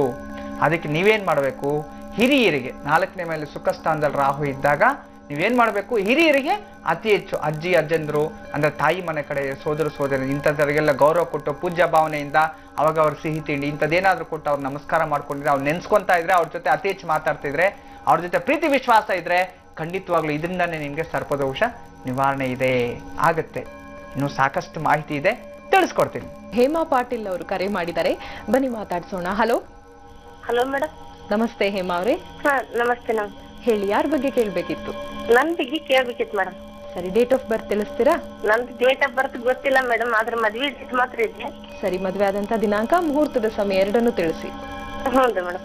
4/4/1988. 4/4/88ನೇ ಇಸ್ವಿ. ಮುಹೂರ್ತದ ಸಮಯ 12:28. 12:28. ಸರಿ, ಗುರುಜಿ ಅವರಿದ್ದಾರೆ ಹೇಮಾ ಅವರೇ, ಮಾತಾಡಿ, ನಿಮ್ಮ ಪ್ರಶ್ನೆ ಕೇಳಿ. ಆಯ್ತ್ರಿ ಮೇಡಮ್. ನಮಸ್ತೆ ತಾಯಿ. ನಮಸ್ತೆ ಗುರುಗಳೇ. ಹೇಳಿಮ್ಮ. ನಂಗೆ ಬಹಳ ಖುಷಿ ಆಗ್ತದೆ ಮೇಡಮ್. ಒಳ್ಳೇದಾಗ್ಲಿ ತಾಯಿ, ಚಿಂತೆ ಮಾಡಬೇಡಿ, ಒಳ್ಳೇದೇ ಆಗುತ್ತೆ. ಕಷ್ಟದಲ್ಲೇ ಕಷ್ಟ ಗುರುಗಳೇ. ನನಗೆ ಚಿಂತೆ ಮಾಡಬೇಡ. ತವ್ರ ಮನೆಯವ್ರು ಇದ್ದಾರಾ? ಅವ್ರ ಮೇಲೆ ಇದಾರೆ ಗುರುಗಳು. ಏನ್ ಮಾಡ್ಬೇಕು ಗುರುಗಳು, ಇದ್ರು ಇಲ್ದಂಗಾಗಿದೆ ಎಲ್ಲಾರು. ಹೌದಮ್ಮ, ನಿನ್ ಜಾತಕದಲ್ಲೇ ಬಂದ್ಬಿಟ್ಟಿದೆ ತಾಯಿ. ತವ್ರ ಮನೆ ಎಲ್ಲರೂ ಇದ್ದಾರೆ, ಬಟ್ ಯಾರಿಂದನೂ ನಿಂಗೆ ನೆಮ್ಮದಿ ಇಲ್ಲ. ಹೌದು ಗುರುಗಳೇ. ಮನೆಯಲ್ಲೂ ಅಷ್ಟೇ, ಕುಟುಂಬದಲ್ಲೂ ನೆಮ್ಮದಿ ಇಲ್ಲ, ಅತ್ತೆ ಮಾವನರಿಂದ ನೆಮ್ಮದಿ ಇಲ್ಲ, ಈ ಕಡೆ ಅಪ್ಪ ಅಮ್ಮನಿಂದ ನೆಮ್ಮದಿ ಇಲ್ಲ, ಸೋದರಿಂದ ನೆಮ್ಮದಿ ಇಲ್ಲ, ಎತ್ತ ಮಕ್ಕಳಿಂದನೂ ನೆಮ್ಮದಿ ಇಲ್ಲ. ಹೌದು ಗುರುಗಳೇ. ಎಲ್ರಿಂದನೂ ಮಾನಸಿಕ ನೆಮ್ಮದಿ, ಸುಮ್ನೆ ಅಪವಾದ ಅವಮಾನ, ಮಾಡದೇ ಇರೋ ಮಾಡದೇ ಇರೋ ತಪ್ಪುಗಳಿಗೆ ಅವಮಾನ ಮಾಡ್ತಾರೆ. ಸರಿ ಇಲ್ಲ ತಾಯಿ, ಸುತ್ತಮುತ್ತಲಿರೋ ಜನ. ಹೌದ್ರಿ, 3 ಮಂದಿ ಮಕ್ಕಳು ಗುರುಗಳೇ ನನಗೆ. ಸೋಮವಾರ ಮದ್ವೆ ಆಗಿದ್ದು ನಿಮ್ಗೆ? ಏನ್ ಗುರುಗಳು? ಸೋಮವಾರ ಅಲ್ವಾ ಮದ್ವೆ ಆಗಿದ್ದು? ಹೌದ್ರಿ, ಸೋಮವಾರ ಆಗಿದ್ದು. ನೀವ್ ಎಷ್ಟನೇ ಮಗಳು ನಿಮ್ ತಾಯಿಗೆ? ನಾ 2ನೇ ಮಗಳ್ರಿ, 2 ಗಂಡ್ ಮಕ್ಳು. ಹೆಣ್ಮಕ್ಳಲ್ಲಿ ನೀವೇ ಮೊದ್ಲು? ಇಲ್ಲ ರೀ ಗುರುಗಳೇ, ಅಣ್ಣ ಮೊದ್ಲು. ಅಲ್ಲ, ಹೆಣ್ಣು ಮಕ್ಳಲ್ಲಿ? ನಾನು ಒಬ್ಬಳೇ ರೀ. ನೀವೊಬ್ರೆ. ಸರಿ, ನಿಮ್ ಯಜಮಾನ್ರು ಎಷ್ಟನೇ ಮಗ ಅವ್ರ ಅಪ್ಪ ಅಮ್ಮನ್ಗೆ? ಮೊದ್ಲೇ ಮಗ ರೀ. ಮೊದಲನೇ ಮಗ. ನೋಡಿ, ಇಲ್ಲಿ ಜಾತಕ ತೋರಿಸ್ತಿರ್ತಕ್ಕಂಥದ್ದು ಜನ್ಮ ಜಾತಕದಲ್ಲಿ ಏನೋ ತುಂಬಾ ಚೆನ್ನಾಗಿದೆ, ಆದ್ರೆ ನಿಮ್ಮ ಕುಟುಂಬದಲ್ಲಿ ನಿಂಗೆ ಮದ್ವೆ ಆದಾಗಿಂದ ಇವತ್ತಿನ ತನಕ ನೆಮ್ಮದಿ ಇಲ್ಲ ತಾಯಿ. ಇಷ್ಟೊಂದು ಯಾವಾಗ್ಲೂ ನೀನ್ ತೀರ್ಕೊಂಡ್ಬಿಡ್ಬೇಕಾಯ್ತು, ವಿಷ ಕೊಡು ಸತ್ತೋಗೋಣ ಅಂತ ಏನೇನೋ ಪ್ಲಾನ್ ಮಾಡಿದ್ರಿ. ಭಗವಂತ ಕಾಪಾಡಿದ್ದಾನೆ, ಆಯುಷ್ ಗಟ್ಟಿಯಾಗಿದೆ. ಚಿಂತೆ ಮಾಡ್ಬೇಡಮ್ಮ, ನಾನೊಂದು ಪರಿಹಾರ ಹೇಳ್ತೀನಿ, ಅದ್ ಮಾಡ್ಕೋತಾಯಿ. ನಿನ್ಗೆ ಯಾರು ಇವಾಗ ನಮ್ ತಮ್ಮ ಹೆಂಡತಿ ನನ್ ಮೇಲೆ, ನನ್ ಮಕ್ಕಳ ಮೇಲೆ, ನಮ್ ತಾಯಿ ಮೇಲೆ, ಎಲ್ಲರ ಮೇಲೂ ಕೇಸ್ ಹಾಕ್ಬಿಟ್ಟಾಳ ಗುರುಗಳಿಗೆ. ಏನ್ ವಿಚಾರ ಕೇಸ್ ಹಾಕಿದಾಳೆ ಆಕೆ? ಸುಮ್ನೆ ನಮ್ಮ ಮನೆಯವ್ರು ತೀರ್ಕೊಂಡು 9 ವರ್ಷ ಆಯ್ತು ಇವಾಗ. ಅವ್ರು ತೀರ್ಕೊಂಡಾಗ ಸ್ವಲ್ಪ ನನ್ ಜೊತೆಗೆ ಏನಾರ ಸ್ಕೂಲಿನ ಏನ್ರ ಕೆಲ್ಸ ಇದ್ರೆ, ಅವ್ರು ಟೀಚರ್ ಇದ್ರು, ಏನ್ರ ಕೆಲ್ಸ ಇದ್ರೆ ಅವ್ನ ಜೊತೆಗೆ ಕರ್ಕೊಂಡು ಹೋಗೋದ್ರ ಸಂಬಂಧ ನನಗೆ ಅವನಿಗೆ ಸಂಬಂಧ ಕಟ್ಟಿ, ನಮ್ ತಾಯಿಗೆ ಅವನಿಗೆ ಸಂಬಂಧ ಕಟ್ಟಿ ಎಲ್ಲ ಪಗಾರ ಎಲ್ಲ ಅವ್ರ ಬರೀ ಕೊಡ್ತಾನಂತ ಹೇಳಿ ನಮ್ಮ ಅಷ್ಟ್ರ ಮೇಲೆ ಕೇಸ್ ಹಾಕಿದ್ದಾರೆ ಗುರುಗಳೇ. ಯಾರು ನಿಮ್ಮ ತಮ್ಮನ? ಯಾರ ತಮ್ಮನ ಹೆಂಡತಿ? ತಮ್ಮನ ಹೆಂಡತಿ ತೀರ್ಕೊಂಡಿರೋದು ಯಾರು? ತೀರ್ಕೊಂಡ್ರೆ ನಮ್ಮ ಯಜಮಾನ್ರಿ ಗುರುಗಳೇ. Okay okay. ಯಾರು ಸಂಬಂಧ ಕಟ್ಟಿದ್ರು ನಂಗೆ ಅರ್ಥನೇ ಆಗಿಲ್ಲ ತಾಯಿ. ಈಗ ನಮ್ಮ ಯಜಮಾನ್ರು ತೀರ್ಕೊಂಡ ತಕ್ಷಣ ನಮ್ ತಮ್ಮನ ಜೊತೆಗೆ ಎಲ್ಲರ ಕೆಲ್ಸಕ್ಕೆ ಅಂತ ಯಾವ್ದಾರ ಈ ಸ್ಕೂಲಿನ ಕೆಲ್ಸ ಸಂಬಂಧ ಅಡ್ಡಾಡಿದ್ರೆ ಅವಳ ಸಂಸ್ಥೆ ನನ್ನ ಮೇಲೆ ಸಂಸ್ಥೆ ಕಟ್ಲಿ ಗುರುಗಳು. ನಮ್ ತಮ್ಮ ಸ್ವಂತ ತಮ್ಮಗ ನನಗೆ. ರಾಮ ಸರಿ ತಾಯಿ, ಸಾಕು ಸಾಕಮ್ಮ, ನಂಗೆ ಸಾಕು. ಆಮೇಲೆ ನಮ್ ತಾಯಿಗಿನೂ ಅವಾಗ ಸಂಸ್ಥೆ ಕಟ್ಟಿದ್ರು. ಹೋ ಛೇ, ಇಂಥ ಜನ ಪ್ರಪಂಚದಲ್ಲಿ ಇನ್ನೂ ಬದುಕಿದ್ದಾರೆ ಅಂತ ಇವಾಗ್ಲೂ ನಿಜವಾಗ್ಲೂ ಮೂರ್ಖರಿಗೂ ಅವ್ರಿಗೂ ಇದೇ ಇಲ್ಲ. ಈ ನಾಯಿಗಳು, ಹುಚ್ಚ ನಾಯಿಗಳು ಮಾತಾಡ್ತಾರಲ್ಲ, ಹಂಗಾಯ್ತು ಇದ್ರ ಕತೆ. ಬಿಡಮ್ಮ, ಜನರಿಗೆ ಪ್ರಪಂಚದಲ್ಲಿ ಗೊತ್ತೇ ಇಲ್ಲ, ಕೆಲವರು ಸಂಬಂಧಗಳಿಗೆ ಬೆಲೆ ಇಲ್ಲ ತಾಯಿ. ನಗ್ನಗ್ತಾ ಮಾತಾಡಿದ್ರೆ ನಾನು ಹೇಳ್ತೀನಿ, ನಗ್ನಗ್ತಾ ಮಾತಾಡಿದ್ರೇನೆ ಸಂಬಂಧ ಕಟ್ತಾರೆ ಆಯ್ತಾ. ನಿಜವಾ, ನಾನು ಅಂತವ್ರು ಕೇಳಿದ್ದೆ ಆಯ್ತಾ. ಇನ್ನ ಎಲ್ಲಾದ್ರೂ ಒಂದು ಒಳ್ಳೆ ಕೆಲ್ಸಕ್ಕೆ 4 ಜನ ಸಪೋರ್ಟ್ ಮಾಡಿದ್ರು ಅವ್ರ ಜೊತೆ ಸಂಬಂಧ ಕಟ್ಬಿಡ್ತಾರೆ. ಒಂದು ದೇವಸ್ಥಾನ ಕರ್ಕೊಂಡೋದ್ರೆ ಅವ್ರ ಜೊತೆ ಸಂಬಂಧ ಕಟ್ಬಿಡ್ತಾರೆ. ಅಂತ ಪ್ರಪಂಚದಲ್ಲಿ ಎತ್ತ ತಾಯಿ ಮಗನಿಗೂ ಅಕ್ಕ ತಂಗಿಗೆ ಸಂಬಂಧ ಕಟ್ತಾರೆ. ನಿಜವಾಗ್ಲೂ ಇದು ನಾನು ತುಂಬಾ ಇದು ಭಗವಂತ ಅವ್ರಿಗಂತೂ ಒಳ್ಳೇದ್ ಮಾಡಲ್ಲ. ನಿಜವಾಗ್ಲೂ ಚಿಂತೆ ಮಾಡ್ಬೇಡಮ್ಮ, ನಿನ್ಗೆ ಒಳ್ಳೇದಾಗ್ಲಿ ತಾಯಿ. ನಾನು ನಿನ್ನ ವಿಚಾರದಲ್ಲಿ ನಾನು ದೇವ್ರ ಹತ್ರ ಪ್ರಾರ್ಥನೆ ಮಾಡ್ತೀನಮ್ಮ, ಖಂಡಿತ ಒಳ್ಳೇದಾಗತ್ತೆ. ನೀನ್ ಮಾಡ್ಬೇಕಾಗಿರ್ತಕ್ಕಂಥದ್ದು ಪ್ರತಿ ದಿನಾನೂ ಸಹ ಒಂದು ಸಾಸಿವೆ ಕಪ್ಪು ಸಾಸಿವೆ ತಗೊಂಡು ಒಂದು ಚೀಟಿಯಲ್ಲಿ ಮಡಚಿಟ್ಕೊಂಡು ಅದನ್ನ ತಲ್ದಿಂಬ ಹಡಿಯಲ್ಲಿ ಇಟ್ಕೊಂಡು ಮಲ್ಕೊಂಡು ಮಾರನೇ ದಿನ ಬೆಳಿಗ್ಗೆ ಆ ಸಾಸಿವೆನ ಬೆಂಕಿ ಒಳಗಡೆ ಹಾಕ್ಬಿಡು. ನಿನ್ನ ಶತ್ರುಗಳೆಲ್ಲ ನೆನೆಸ್ಕೊಂಡು ಬೆಂಕಿಯಲ್ಲಿ ಹಾಕ್ಬಿಡು. ಈ ರೀತಿ ಒಂದು 108 ದಿನ ಮಾಡಿಕೊಂಡು ಪ್ರತಿದಿನಾನು ಸಾಯಂಕಾಲದ ವೇಳೆಯಲ್ಲಿ ಸೂರ್ಯ ಮುಳುಗುವಂಥ ಸಮಯದಲ್ಲಿ ನಿನ್ನ ಮನೆಯಲ್ಲಿ ಹೊಸಲಲ್ಲಿ ಒಂದು ದೀಪವನ್ನು ಹಚ್ಚಬೇಕು. ಒಂದೇ ಒಂಟಿ ದೀಪಕ್ಕೆ ಹೊಸಲು ಲೆಫ್ಟ್ ಸೈಡ್ ಬಲಗಡೆ ಅಥವಾ ಎಡಭಾಗ ಯಾವುದಾದ್ರೂ ಒಂದು ಒಂಟಿ ದೀಪ ಹಚ್ಚು. ಅದರಲ್ಲಿ 2 ಬತ್ತಿ ಹಾಕು. ಅದಕ್ಕೆ ಎಣ್ಣೆಯನ್ನ ಒಂದು ಬೇವಿನ ಎಣ್ಣೆಯನ್ನು ಹಾಕಿ ದೀಪ ಹಚ್ಚಬೇಕು. ಈ ರೀತಿ ಒಂದು 108 ದಿನಗಳ ಕಾಲ ಮಾಡ್ತಾವ. ಆ ಕೋರ್ಟು ಕಚೇರಿಯಿಂದ ಜಯ ಸಿಗುತ್ತೆ. ನಿನ್ಗೆ ಯಾರ್ಯಾರು ಅವಮಾನ ಮಾಡಿದ್ರೋ ಅವರೇ ಬಂದು ನಿನ್ನ ಕಾಲು ಹಿಡಿತಾರೆ ತಾಯಿ. ಅಷ್ಟೇ ಸಿಂಪಲ್. ಈ ರೀತಿ ಮಾಡ್ಕೋ. ಒಳ್ಳೇದಾಗ್ಲಿ ಅಮ್ಮ. ನಮಸ್ತೆ. ವೀಕ್ಷಕರೇ, ಒಂದಷ್ಟು ಪತ್ರಗಳತ್ತ ಗಮನ ಹರಿಸೋ ಸಮಯ ಆಗಿದೆ. ಹೇಮಾ ರವಿ ಅವರು ಪತ್ರವನ್ನ ಬರೆದಿದ್ದಾರೆ. ಅವರ ಪ್ರಶ್ನೆ ಏನು ನೋಡೋಣ. ಗುರುಜಿ, ಸನ್ಮಾನ್ಯ ದೈವಿ ಸ್ವರೂಪರಾದಂತಹ ಗುರುಗಳ ಪಾದಕಮಲಗಳಿಗೆ ಸಾಷ್ಟಾಂಗ ನಮಸ್ಕಾರಗಳು ಅಂತ ಹೇಮಾ ರವಿ ಅವರು ಹೇಳ್ತಿದ್ದಾರೆ. ತುಂಬಾ ಅಸಹಾಯಕ ಹೆಣ್ಣು ಮಗಳಾಗಿದ್ದೀನಿ ಗುರುಜಿ. ಎಲ್ಲರಿಗೂ ಒಳ್ಳೇದ್ ಮಾಡಕ್ ಹೋಗಿ ಸಾಕಷ್ಟು ಎಲ್ಲರಿಂದ ಅನ್ಸ್ಕೊಂಡಿದ್ದೀನಿ ಅಂತ ಹೇಳ್ತಿದ್ದಾರೆ. ಇನ್ನ ಸಂಸಾರದಲ್ಲಿ ಇದ್ದು ಕೂಡ ಸನ್ಯಾಸಿಯಾಗಿದ್ದೀನಿ.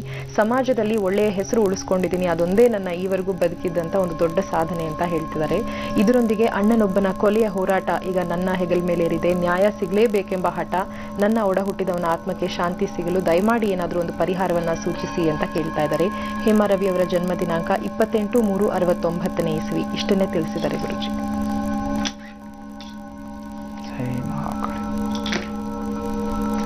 ಕುಟುಂಬದಲ್ಲಿ ಕೊಲೆಯ ಪ್ರಕರಣ. ತೃತೀಯ ಸ್ಥಾನ ಕುಟುಂಬ ಸ್ಥಾನ, ಚತುಸ್ಥಾನ ಸುಖ ಸ್ಥಾನ, 2 ಸೇರಿ ಸಪ್ತಮ ಸ್ಥಾನ. ಸಪ್ತಮ ಸ್ಥಾನ ದಾಂಪತ್ಯ ಜೀವನದಲ್ಲೂ ನೆಮ್ಮದಿ ಇಲ್ಲ. 1. ಇನ್ನು ಕುಟುಂಬ ಸ್ಥಾನವನ್ನು ಮೂರನೇ ಪ್ರಶ್ನೆನ ಇಟ್ಟಿದ್ರಿ. ನಿಜವಾಗ್ಲೂ ತುಂಬ ಚೆನ್ನಾಗಿರತಕ್ಕಂಥದ್ದು. ಇನ್ನು ಕುಟುಂಬ ಸ್ಥಾನ ಸೋದರ ಭಾವ, ಸೋದರ ಸ್ಥಾನನೋ ಅಂತ ಹೇಳ್ತೀವಿ, ಮಾತೃಸ್ಥಾನ. ಇಲ್ಲಿ ನಿನಗೆ ಜಯ ಸಿಗಬೇಕು. ನಿನ್ನ ಒಂದು ಕೊಲೆ ಆರೋಪ ಯಾರ ಮೇಲೇನೋ ಹಣ್ಣಂದು ಆತ್ಮಕ್ಕೆ ಶಾಂತಿ ಸಿಗಬೇಕು ಅಂತೇಳಿ ಪ್ಲ್ಯಾನ್ ಮಾಡಿದ್ಯಾ. ಖಂಡಿತವಾಗ್ಲೂ ಒಳ್ಳೇದಾಗತ್ತೆ ತಾಯಿ. ಆದರೆ ಇದ್ರ ಸಲುವಾಗಿ ನೀವೇನು ಮಾಡಬೇಕು, ಒಂದು ಕಪ್ಪು ಬಟ್ಟೆ, ಒಂದು 108 ಬಟ್ಟೆ ತಗೊಳ್ಳಿ, ಸಣ್ಣ ಕಟ್ ಮಾಡಿ ಇಟ್ಕೊಳ್ಳಿ. ಅದರಲ್ಲಿ ಕಪ್ಪು ಉದ್ದಿನ ಕಾಳು, ಬಿಳಿ ಉದ್ದಿನ ಕಾಳು ಇರುತ್ತೆ. ಅದಕ್ಕೆ ಮೇಲೆ ತೊಗಟೆ ಅನ್ನೋದಿದ್ರೆ ಕಪ್ಪಿರುತ್ತೆ. ಒಟ್ಟು ತೆಗೆದ್ರೆ ಬೆಳ್ಳಕ್ಕಿರುತ್ತೆ, ಇಲ್ಲಾಂದ್ರೆ ಕಪ್ಪು ಉದ್ದಿನ ಕಾಳು 1 ಅದರಲ್ಲಿ ಇಟ್ಕೋಬೇಕು. ಅದನ್ನ ಗಂಟು ಕಟ್ಬಿಟ್ಟು ಇಟ್ಬಿಡು. ರಾತ್ರಿ ಮಲಗಬೇಕಾದ್ರೆ ನಿನ್ನ ಸರಗಲ್ಲಿ ಗಂಟು ಹಾಕ್ಕೊಂಡು, ನನ್ನ ಅಣ್ಣನಿಗೆ ಈ ರೀತಿ ಕೊಲೆ ಈ ರೀತಿ ಮಾಡಿದ್ದಾರೆ, ಅವ್ರು ಶಿಕ್ಷೆ ಆಗಬೇಕು ಅಂತ ಹೇಳಿ ಗಂಟು ಹಾಕ್ಕೊಂಡು ಮಲ್ಕೊಂಬಿಡ್ಬೇಕು. ಬೆಳಗ್ಗೆನೆ ಎದ್ದಿದ ತಕ್ಷಣ ನೀವೇನು ಮಾಡಬೇಕು, ಅದನ್ನ ಬಿಚ್ಚಿ ಅಲ್ಲೇ ಇಟ್ಬಿಡಿ. ಸ್ನಾನ ಎಲ್ಲ ಮಾಡ್ಕೊಳ್ಳಿ. ನಂತರ ಅದನ್ನು ತೊಗೊಂಡು ಅದ್ರ ಮೇಲೆ 3 ಥರದ ಎಣ್ಣೆ ಹಾಕಿ ಒಂದು ಬಾಣಲಿ ಹೊರಗಡೆ ಇಟ್ಬಿಡಿ ಪರ್ಮನೆಂಟಾಗಿ ಒಂದು 108 ದಿನ. ಅದಕ್ಕೆ ಫಸ್ಟ್ ಆ ಕೆಲಸ ಮಾಡಿ. ಅವನೇ ಸುಟ್ಟು ಹೋಗ್ತಾನೆ. ಕೋರ್ಟ್ ಕಚೇರಿನ ಜಯ ಸಿಗುತ್ತೆ. ಅವನಿಗೆ ಗಲ್ಲು ಹೇರಿಸೋವಂಥ ಒಂದು ಪ್ರಮೇಯ ಬಂದೇ ಬರುತ್ತೆ. ಆದರೆ ನಿನ್ನ ಜೀವನದಲ್ಲಿ ನಿನಗೆ ವಿಜಯ ಸಿಗುತ್ತೆ ತಾಯಿ. ಅದು ಸತ್ಯನೇ ಆಗಿದ್ರೆ ಖಂಡಿತ ವಿಜಯ ಸಿಗುತ್ತೆ. ಈ ಒಂದು ಪ್ರಯೋಗವನ್ನು ಸಂಕ್ಷಿಪ್ತವಾಗಿ ನೀನು ಮಾಡ್ಕೋ.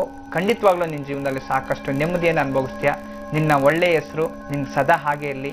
ಒಳ್ಳೆ ಕೀರ್ತಿಯನ್ನು ಮಾಡು. ಒಳ್ಳೇದಾಗ್ಲಿ ಅಮ್ಮ. ನಮಸ್ತೆ. ವೀಕ್ಷಕರೇ, ಸರೋಜಮ್ಮ ಅವರು ಕರೆ ಮಾಡಿದ್ದಾರೆ. ಬನ್ನಿ ಮಾತಾಡ್ಸೋಣ. ಹಲೋ.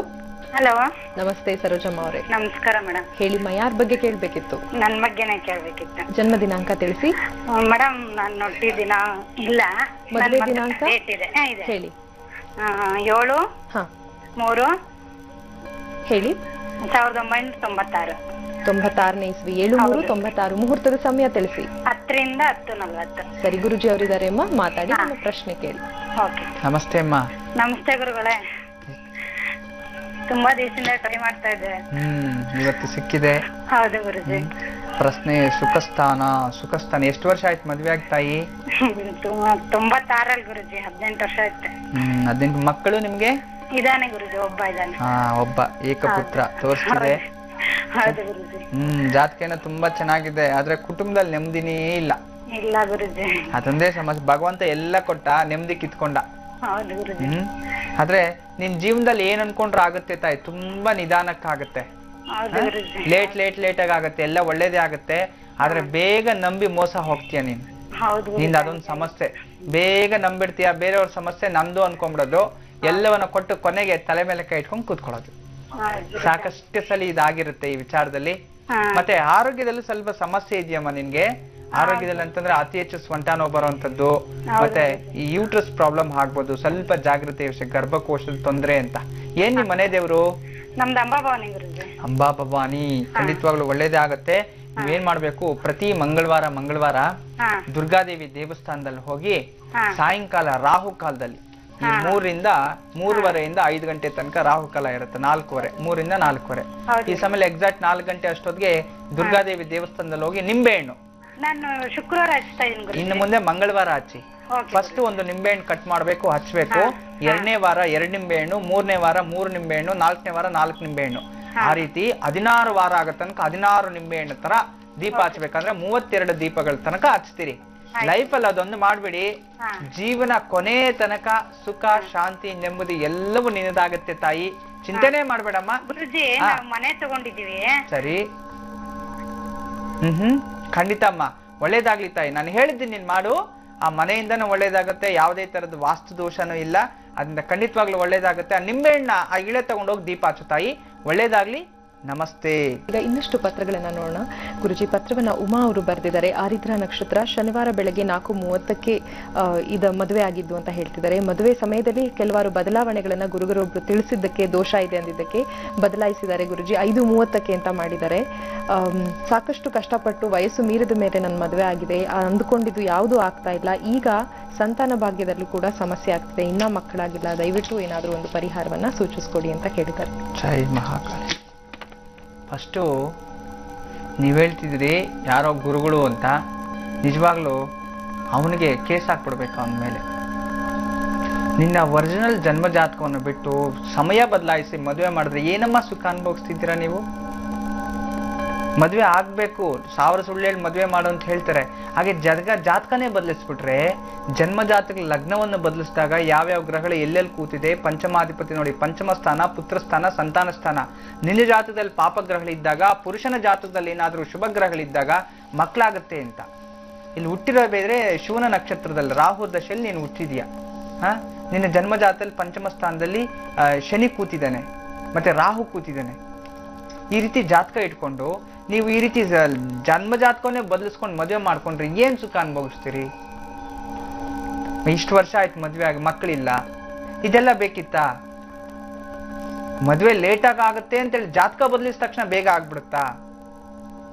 ಖಂಡಿತ ಅಂತ ತಪ್ಪು ಕೆಲಸಗಳನ್ನ ಮಾಡಬೇಡಿ, ಅದು ಮೂರ್ಖತನ. ಯಾಕೆ ಅಂತಂದ್ರೆ ಕರೆಕ್ಟ್ ಒರಿಜಿನಲ್ ಜಾತಕವನ್ನು ಕೊಟ್ಟಾಗ ಅದ್ರಲ್ಲಿ ಏನ್ ದೋಷ ಇದೆ ಅಂತ ಕಂಡಿಡಿಬಹುದು. ಆ ದೋಷವನ್ನು ಪರಿಹಾರ ಮಾಡಿ ನಿನ್ಗೆ ಎಂತ ವರ ಸಿಗ್ತಾನೆ, ನಿನಗೆ -⁻⁻+ ಅಂತ ದೋಷದಲ್ಲಿ ಇರ್ತಕ್ಕಂಥ ವರ್ಣನ ಮಾಡಿದಾಗ ಆ ದೋಷ ಪರಿವರ್ತನೆ ಆಗುತ್ತೆ. ಕುಜದೋಷ ಇರೋ ಕುಜದೋಷನೇ ಎತ್ ಮಾಡ್ಬೇಕು. ಸಪ್ತಮ ಸ್ಥಾನದಲ್ಲಿ ಪಾಪಗ್ರಹಗಳಿರೋರು ಪಾಪಗ್ರಹಗಳಿರೋರನ್ನೇ ಮಾಡ್ಬೇಕು. ಇಂಥವೆಲ್ಲ ಕೆಲವೊಂದು ಇರುತ್ತೆ. ಅದನ್ನ ನೋಡಿ ನಿನ್ನ ಜಾತಕ ಲಗ್ನವನ್ನೇ ಬದಲಿಸ್ತಿ ಮದುವೆ ಮಾಡಿಸ್ದ ಅಂತಂದ್ರೆ ಆ ಪುಣ್ಯಾತ್ಮ ನಿಜವಾಗ್ಲೂ ಅದು ಆ ಮನುಷ್ಯ ನಿಜವಾಗ್ಲೂ ಈ ವೃತ್ತಿಗೆ ಲಾಯಕ್ಕಿಲ್ಲ. ಅದನ್ನು ಮಾಡಬಾರ್ದು. ಆ ವಿದ್ಯೆಗೆ ಅವನಿಗೆ ಮಾಡಿರ್ತಕ್ಕಂಥ ಅವಮಾನ. ಭಗವಂತ ಅಂತೂ ಅವ್ನು ಸುಮ್ಮನೆ ಬಿಡೋದಿಲ್ಲ. ಇದು ಶಿಕ್ಷೆ. ನೀನ್ ಎಷ್ಟು ನೋವನ್ನು ಅನುಭವಿಸ್ತಿದ್ಯೋ ಅದರ 1000 ಪಟ್ಟು ಅವನಿಗೆ ಶಾಪ ಆಗತ್ತದು. ಆದ್ರಿಂದ ನಾನು ಹೇಳೋದು ಒಂದೇ ವಿಚಾರ, ನಿನಗೆ ಸಂತಾನ ಭಾಗ್ಯ ಬೇಕು. ನಿನ್ನ ಜಾತಕದಲ್ಲಿ ರಾಹು ದೋಷದಲ್ಲಿ ಹುಟ್ಟಿದೆ, ಸರ್ಪದೋಷ ಇರತಕ್ಕಂಥದ್ದು. ಒಂದು 32 ದಿನ ಸತತಾಗಿ 32 ದಿನಗಳ ಕಾಲ ಪ್ರತಿದಿನನೂ ಸಹ ಒಂದು ಹಾಲು ಮತ್ತು ತುಪ್ಪವನ್ನು ತಗೊಂಡೋಗಿ ನಾಗರಕಲ್ಗೆ ಹಾಕಿ ಅರಳಿ ಮರವನ್ನು ಪ್ರದಕ್ಷಿಣೆ ಮಾಡಿ, ನಂತರ ಅರಳಿ ಮರದ ಬುಡದಲ್ಲಿ ಒಂದು ದೀಪವನ್ನು, ತುಪ್ಪದ ದೀಪವನ್ನು ಹಚ್ಚಿ, ಮಣ್ಣಿನ ದೀಪವನ್ನೇ ಹಚ್ಚಿ ಬರಬೇಕು. 32 ದಿನಗಳ ಕಾಲ ಮಾಡಬೇಕು. ಈ 32 ದಿನ ಮುಗಿಯೋ ತನಕ ಗಂಡ ಹೆಂಡತಿ ದೈಹಿಕ ಸಂಪರ್ಕ ಆಗಲಿ, ಅಂಟು ಮುಟ್ಟು ಸೋಕೋದಾಗ್ಲಿ, ಬೇರೆಯವ್ರು ಯಾರಾದ್ರೂ ತೀರ್ಕೊಂಡಿದ್ರೆ ಹೋಗೋದಾಗ್ಲಿ, ಇಂಥದ್ದು ಯಾವುದೂ ಹೋಗ್ಬಾರ್ದು.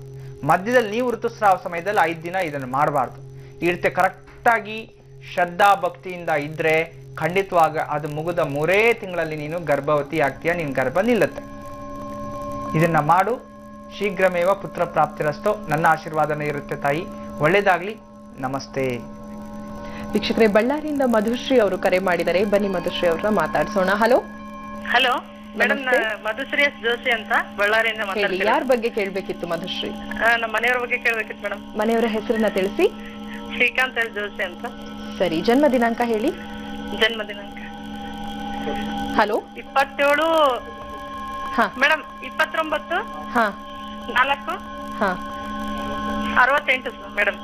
29/4/68 ಇಸವಿ. ಸಮಯ ಹೇಳಿ. ಸಮಯ ಎಷ್ಟು? ಸಮಯ ಗೊತ್ತಿಲ್ಲ ಮೇಡಮ್. ಸರಿ, ಪರವಾಗಿಲ್ಲ. ಮದುವೆ ಆದಂತ ದಿನಾಂಕ, ಮುಹೂರ್ತದ ಸಮಯವನ್ನ ಬೇಗ ತಿಳಿಸ್ಕೊಡಿ. ಮದ್ವೆ ಫೆಬ್ರವರಿ 27, 2000 ಮೇಡಮ್. ಫೆಬ್ರವರಿ 27, 2000 ಇಸವಿ. ಮುಹೂರ್ತದ ಸಮಯ ಹೇಳಿ. 12:30 ಟೈಮ್. ಸರಿ, ಗುರುಜಿ ಅವರಿದ್ದಾರೆ, ಮಧುಶ್ರೀ ಅವರೇ ಮಾತಾಡಿ, ನಿಮ್ಮ ಪ್ರಶ್ನೆ ಕೇಳಿ. ನಮಸ್ತೆ ಅಮ್ಮ. ನಮಸ್ತೆ ಗುರುಜಿ, ನಿಮ್ ಜೊತೆ ಮಾತಾಡ್ಲಿಕ್ಕೆ ನನ್ಗೆ ಏನ್ ಮಾತಾಡೋಕೆ ಗೊತ್ತೇ ಆಗ್ತಾ ಇಲ್ಲ. ತುಂಬಾ ಖುಷಿ ಆಗ್ತಾ ಇದೆ. ಏನ್ ಮಾತಾಡ್ಬೇಕು ಅನ್ಕೊಂಡಿದ್ರೆ ಅದನ್ನೇ ಮಾತಾಡಿ ತಾಯಿ. ಏನ್ ಕೆಲಸ ಮಾಡ್ತಾರೆ ಮನೆಯವರು? ಮನೆಯವರು ಕಿರ್ಲೋಸ್ಕರ್ ಎಂಪ್ಲಾಯ್ ಸರ್. ಜಾತಕ ತುಂಬಾ ಚೆನ್ನಾಗಿದೆ. ಜಾತಕದಲ್ಲಿ ಯಾವ್ದು ದೋಷ ಇಲ್ಲ. ಕೃತಿಕಾ ನಕ್ಷತ್ರದಲ್ಲಿ ಹುಟ್ಟಿರೋದು ನಿಮ್ ಮನೆಯವರು. ಕೃತಿಕಾ ನಕ್ಷತ್ರ. ಕೃತಿಕಾ ನಕ್ಷತ್ರ ವೃಷಭ ರಾಶಿಯಲ್ಲಿ ಹುಟ್ಟಿರ್ತಕ್ಕಂಥದ್ದು, ಸೂರ್ಯ ದಶೆಯಲ್ಲಿ. ಮೇಷರಾಶಿ ಶ್ರವಣ ನಕ್ಷತ್ರ ಅಂತ ಇದೆ ಸರ್. ಶ್ರವಣ ನಕ್ಷತ್ರ ಎಲ್ಲಿ? ಮೇಷ ರಾಶಿಯಲ್ಲಿ ತಾಯಿ. ಶ್ರವಣ ನಕ್ಷತ್ರ ಅಂದ್ರೆ ಮಕರ ರಾಶಿ. ಮಕರ ರಾಶಿ ಶ್ರವಣ ನಕ್ಷತ್ರ ಅಂತ ಜಾತಕದಲ್ಲಿದೆ. 1968 ನೀವು ಕೊಟ್ಟಿರ್ತಕ್ಕಂಥದ್ದು ಆಯ್ತಾ. ನೀವು ಕೊಟ್ಟ 29 4ನೇ ತಿಂಗಳು 1968 ಶ್ರವಣ ನಕ್ಷತ್ರ ಬರ್ತಾ ಇಲ್ಲ. ಪಂಚಾಂಗನೇ ಸುಳ್ಳಾಗ್ಬಿಡುತ್ತೆ ಹಂಗಾದ್ರೆ. ಕೃತಿಕಾ ನಕ್ಷತ್ರ ಅಮ್ಮ. ಅಥವಾ ನೀನ್ ಹೇಳ್ತಾ ಇರೋ ಡೇಟ್ ತಪ್ಪಿದೆ. 68 ಬಂದು 67 66 ಇರ್ಬೋದು, ಸರಿನಾ? ಅಲ್ಲಿಗೂ ನಕ್ಷತ್ರಗಳೇ 12 ನಕ್ಷತ್ರಗಳ ಡಿಫ್ರೆನ್ಸ್ ಬರ್ತಿದೆ.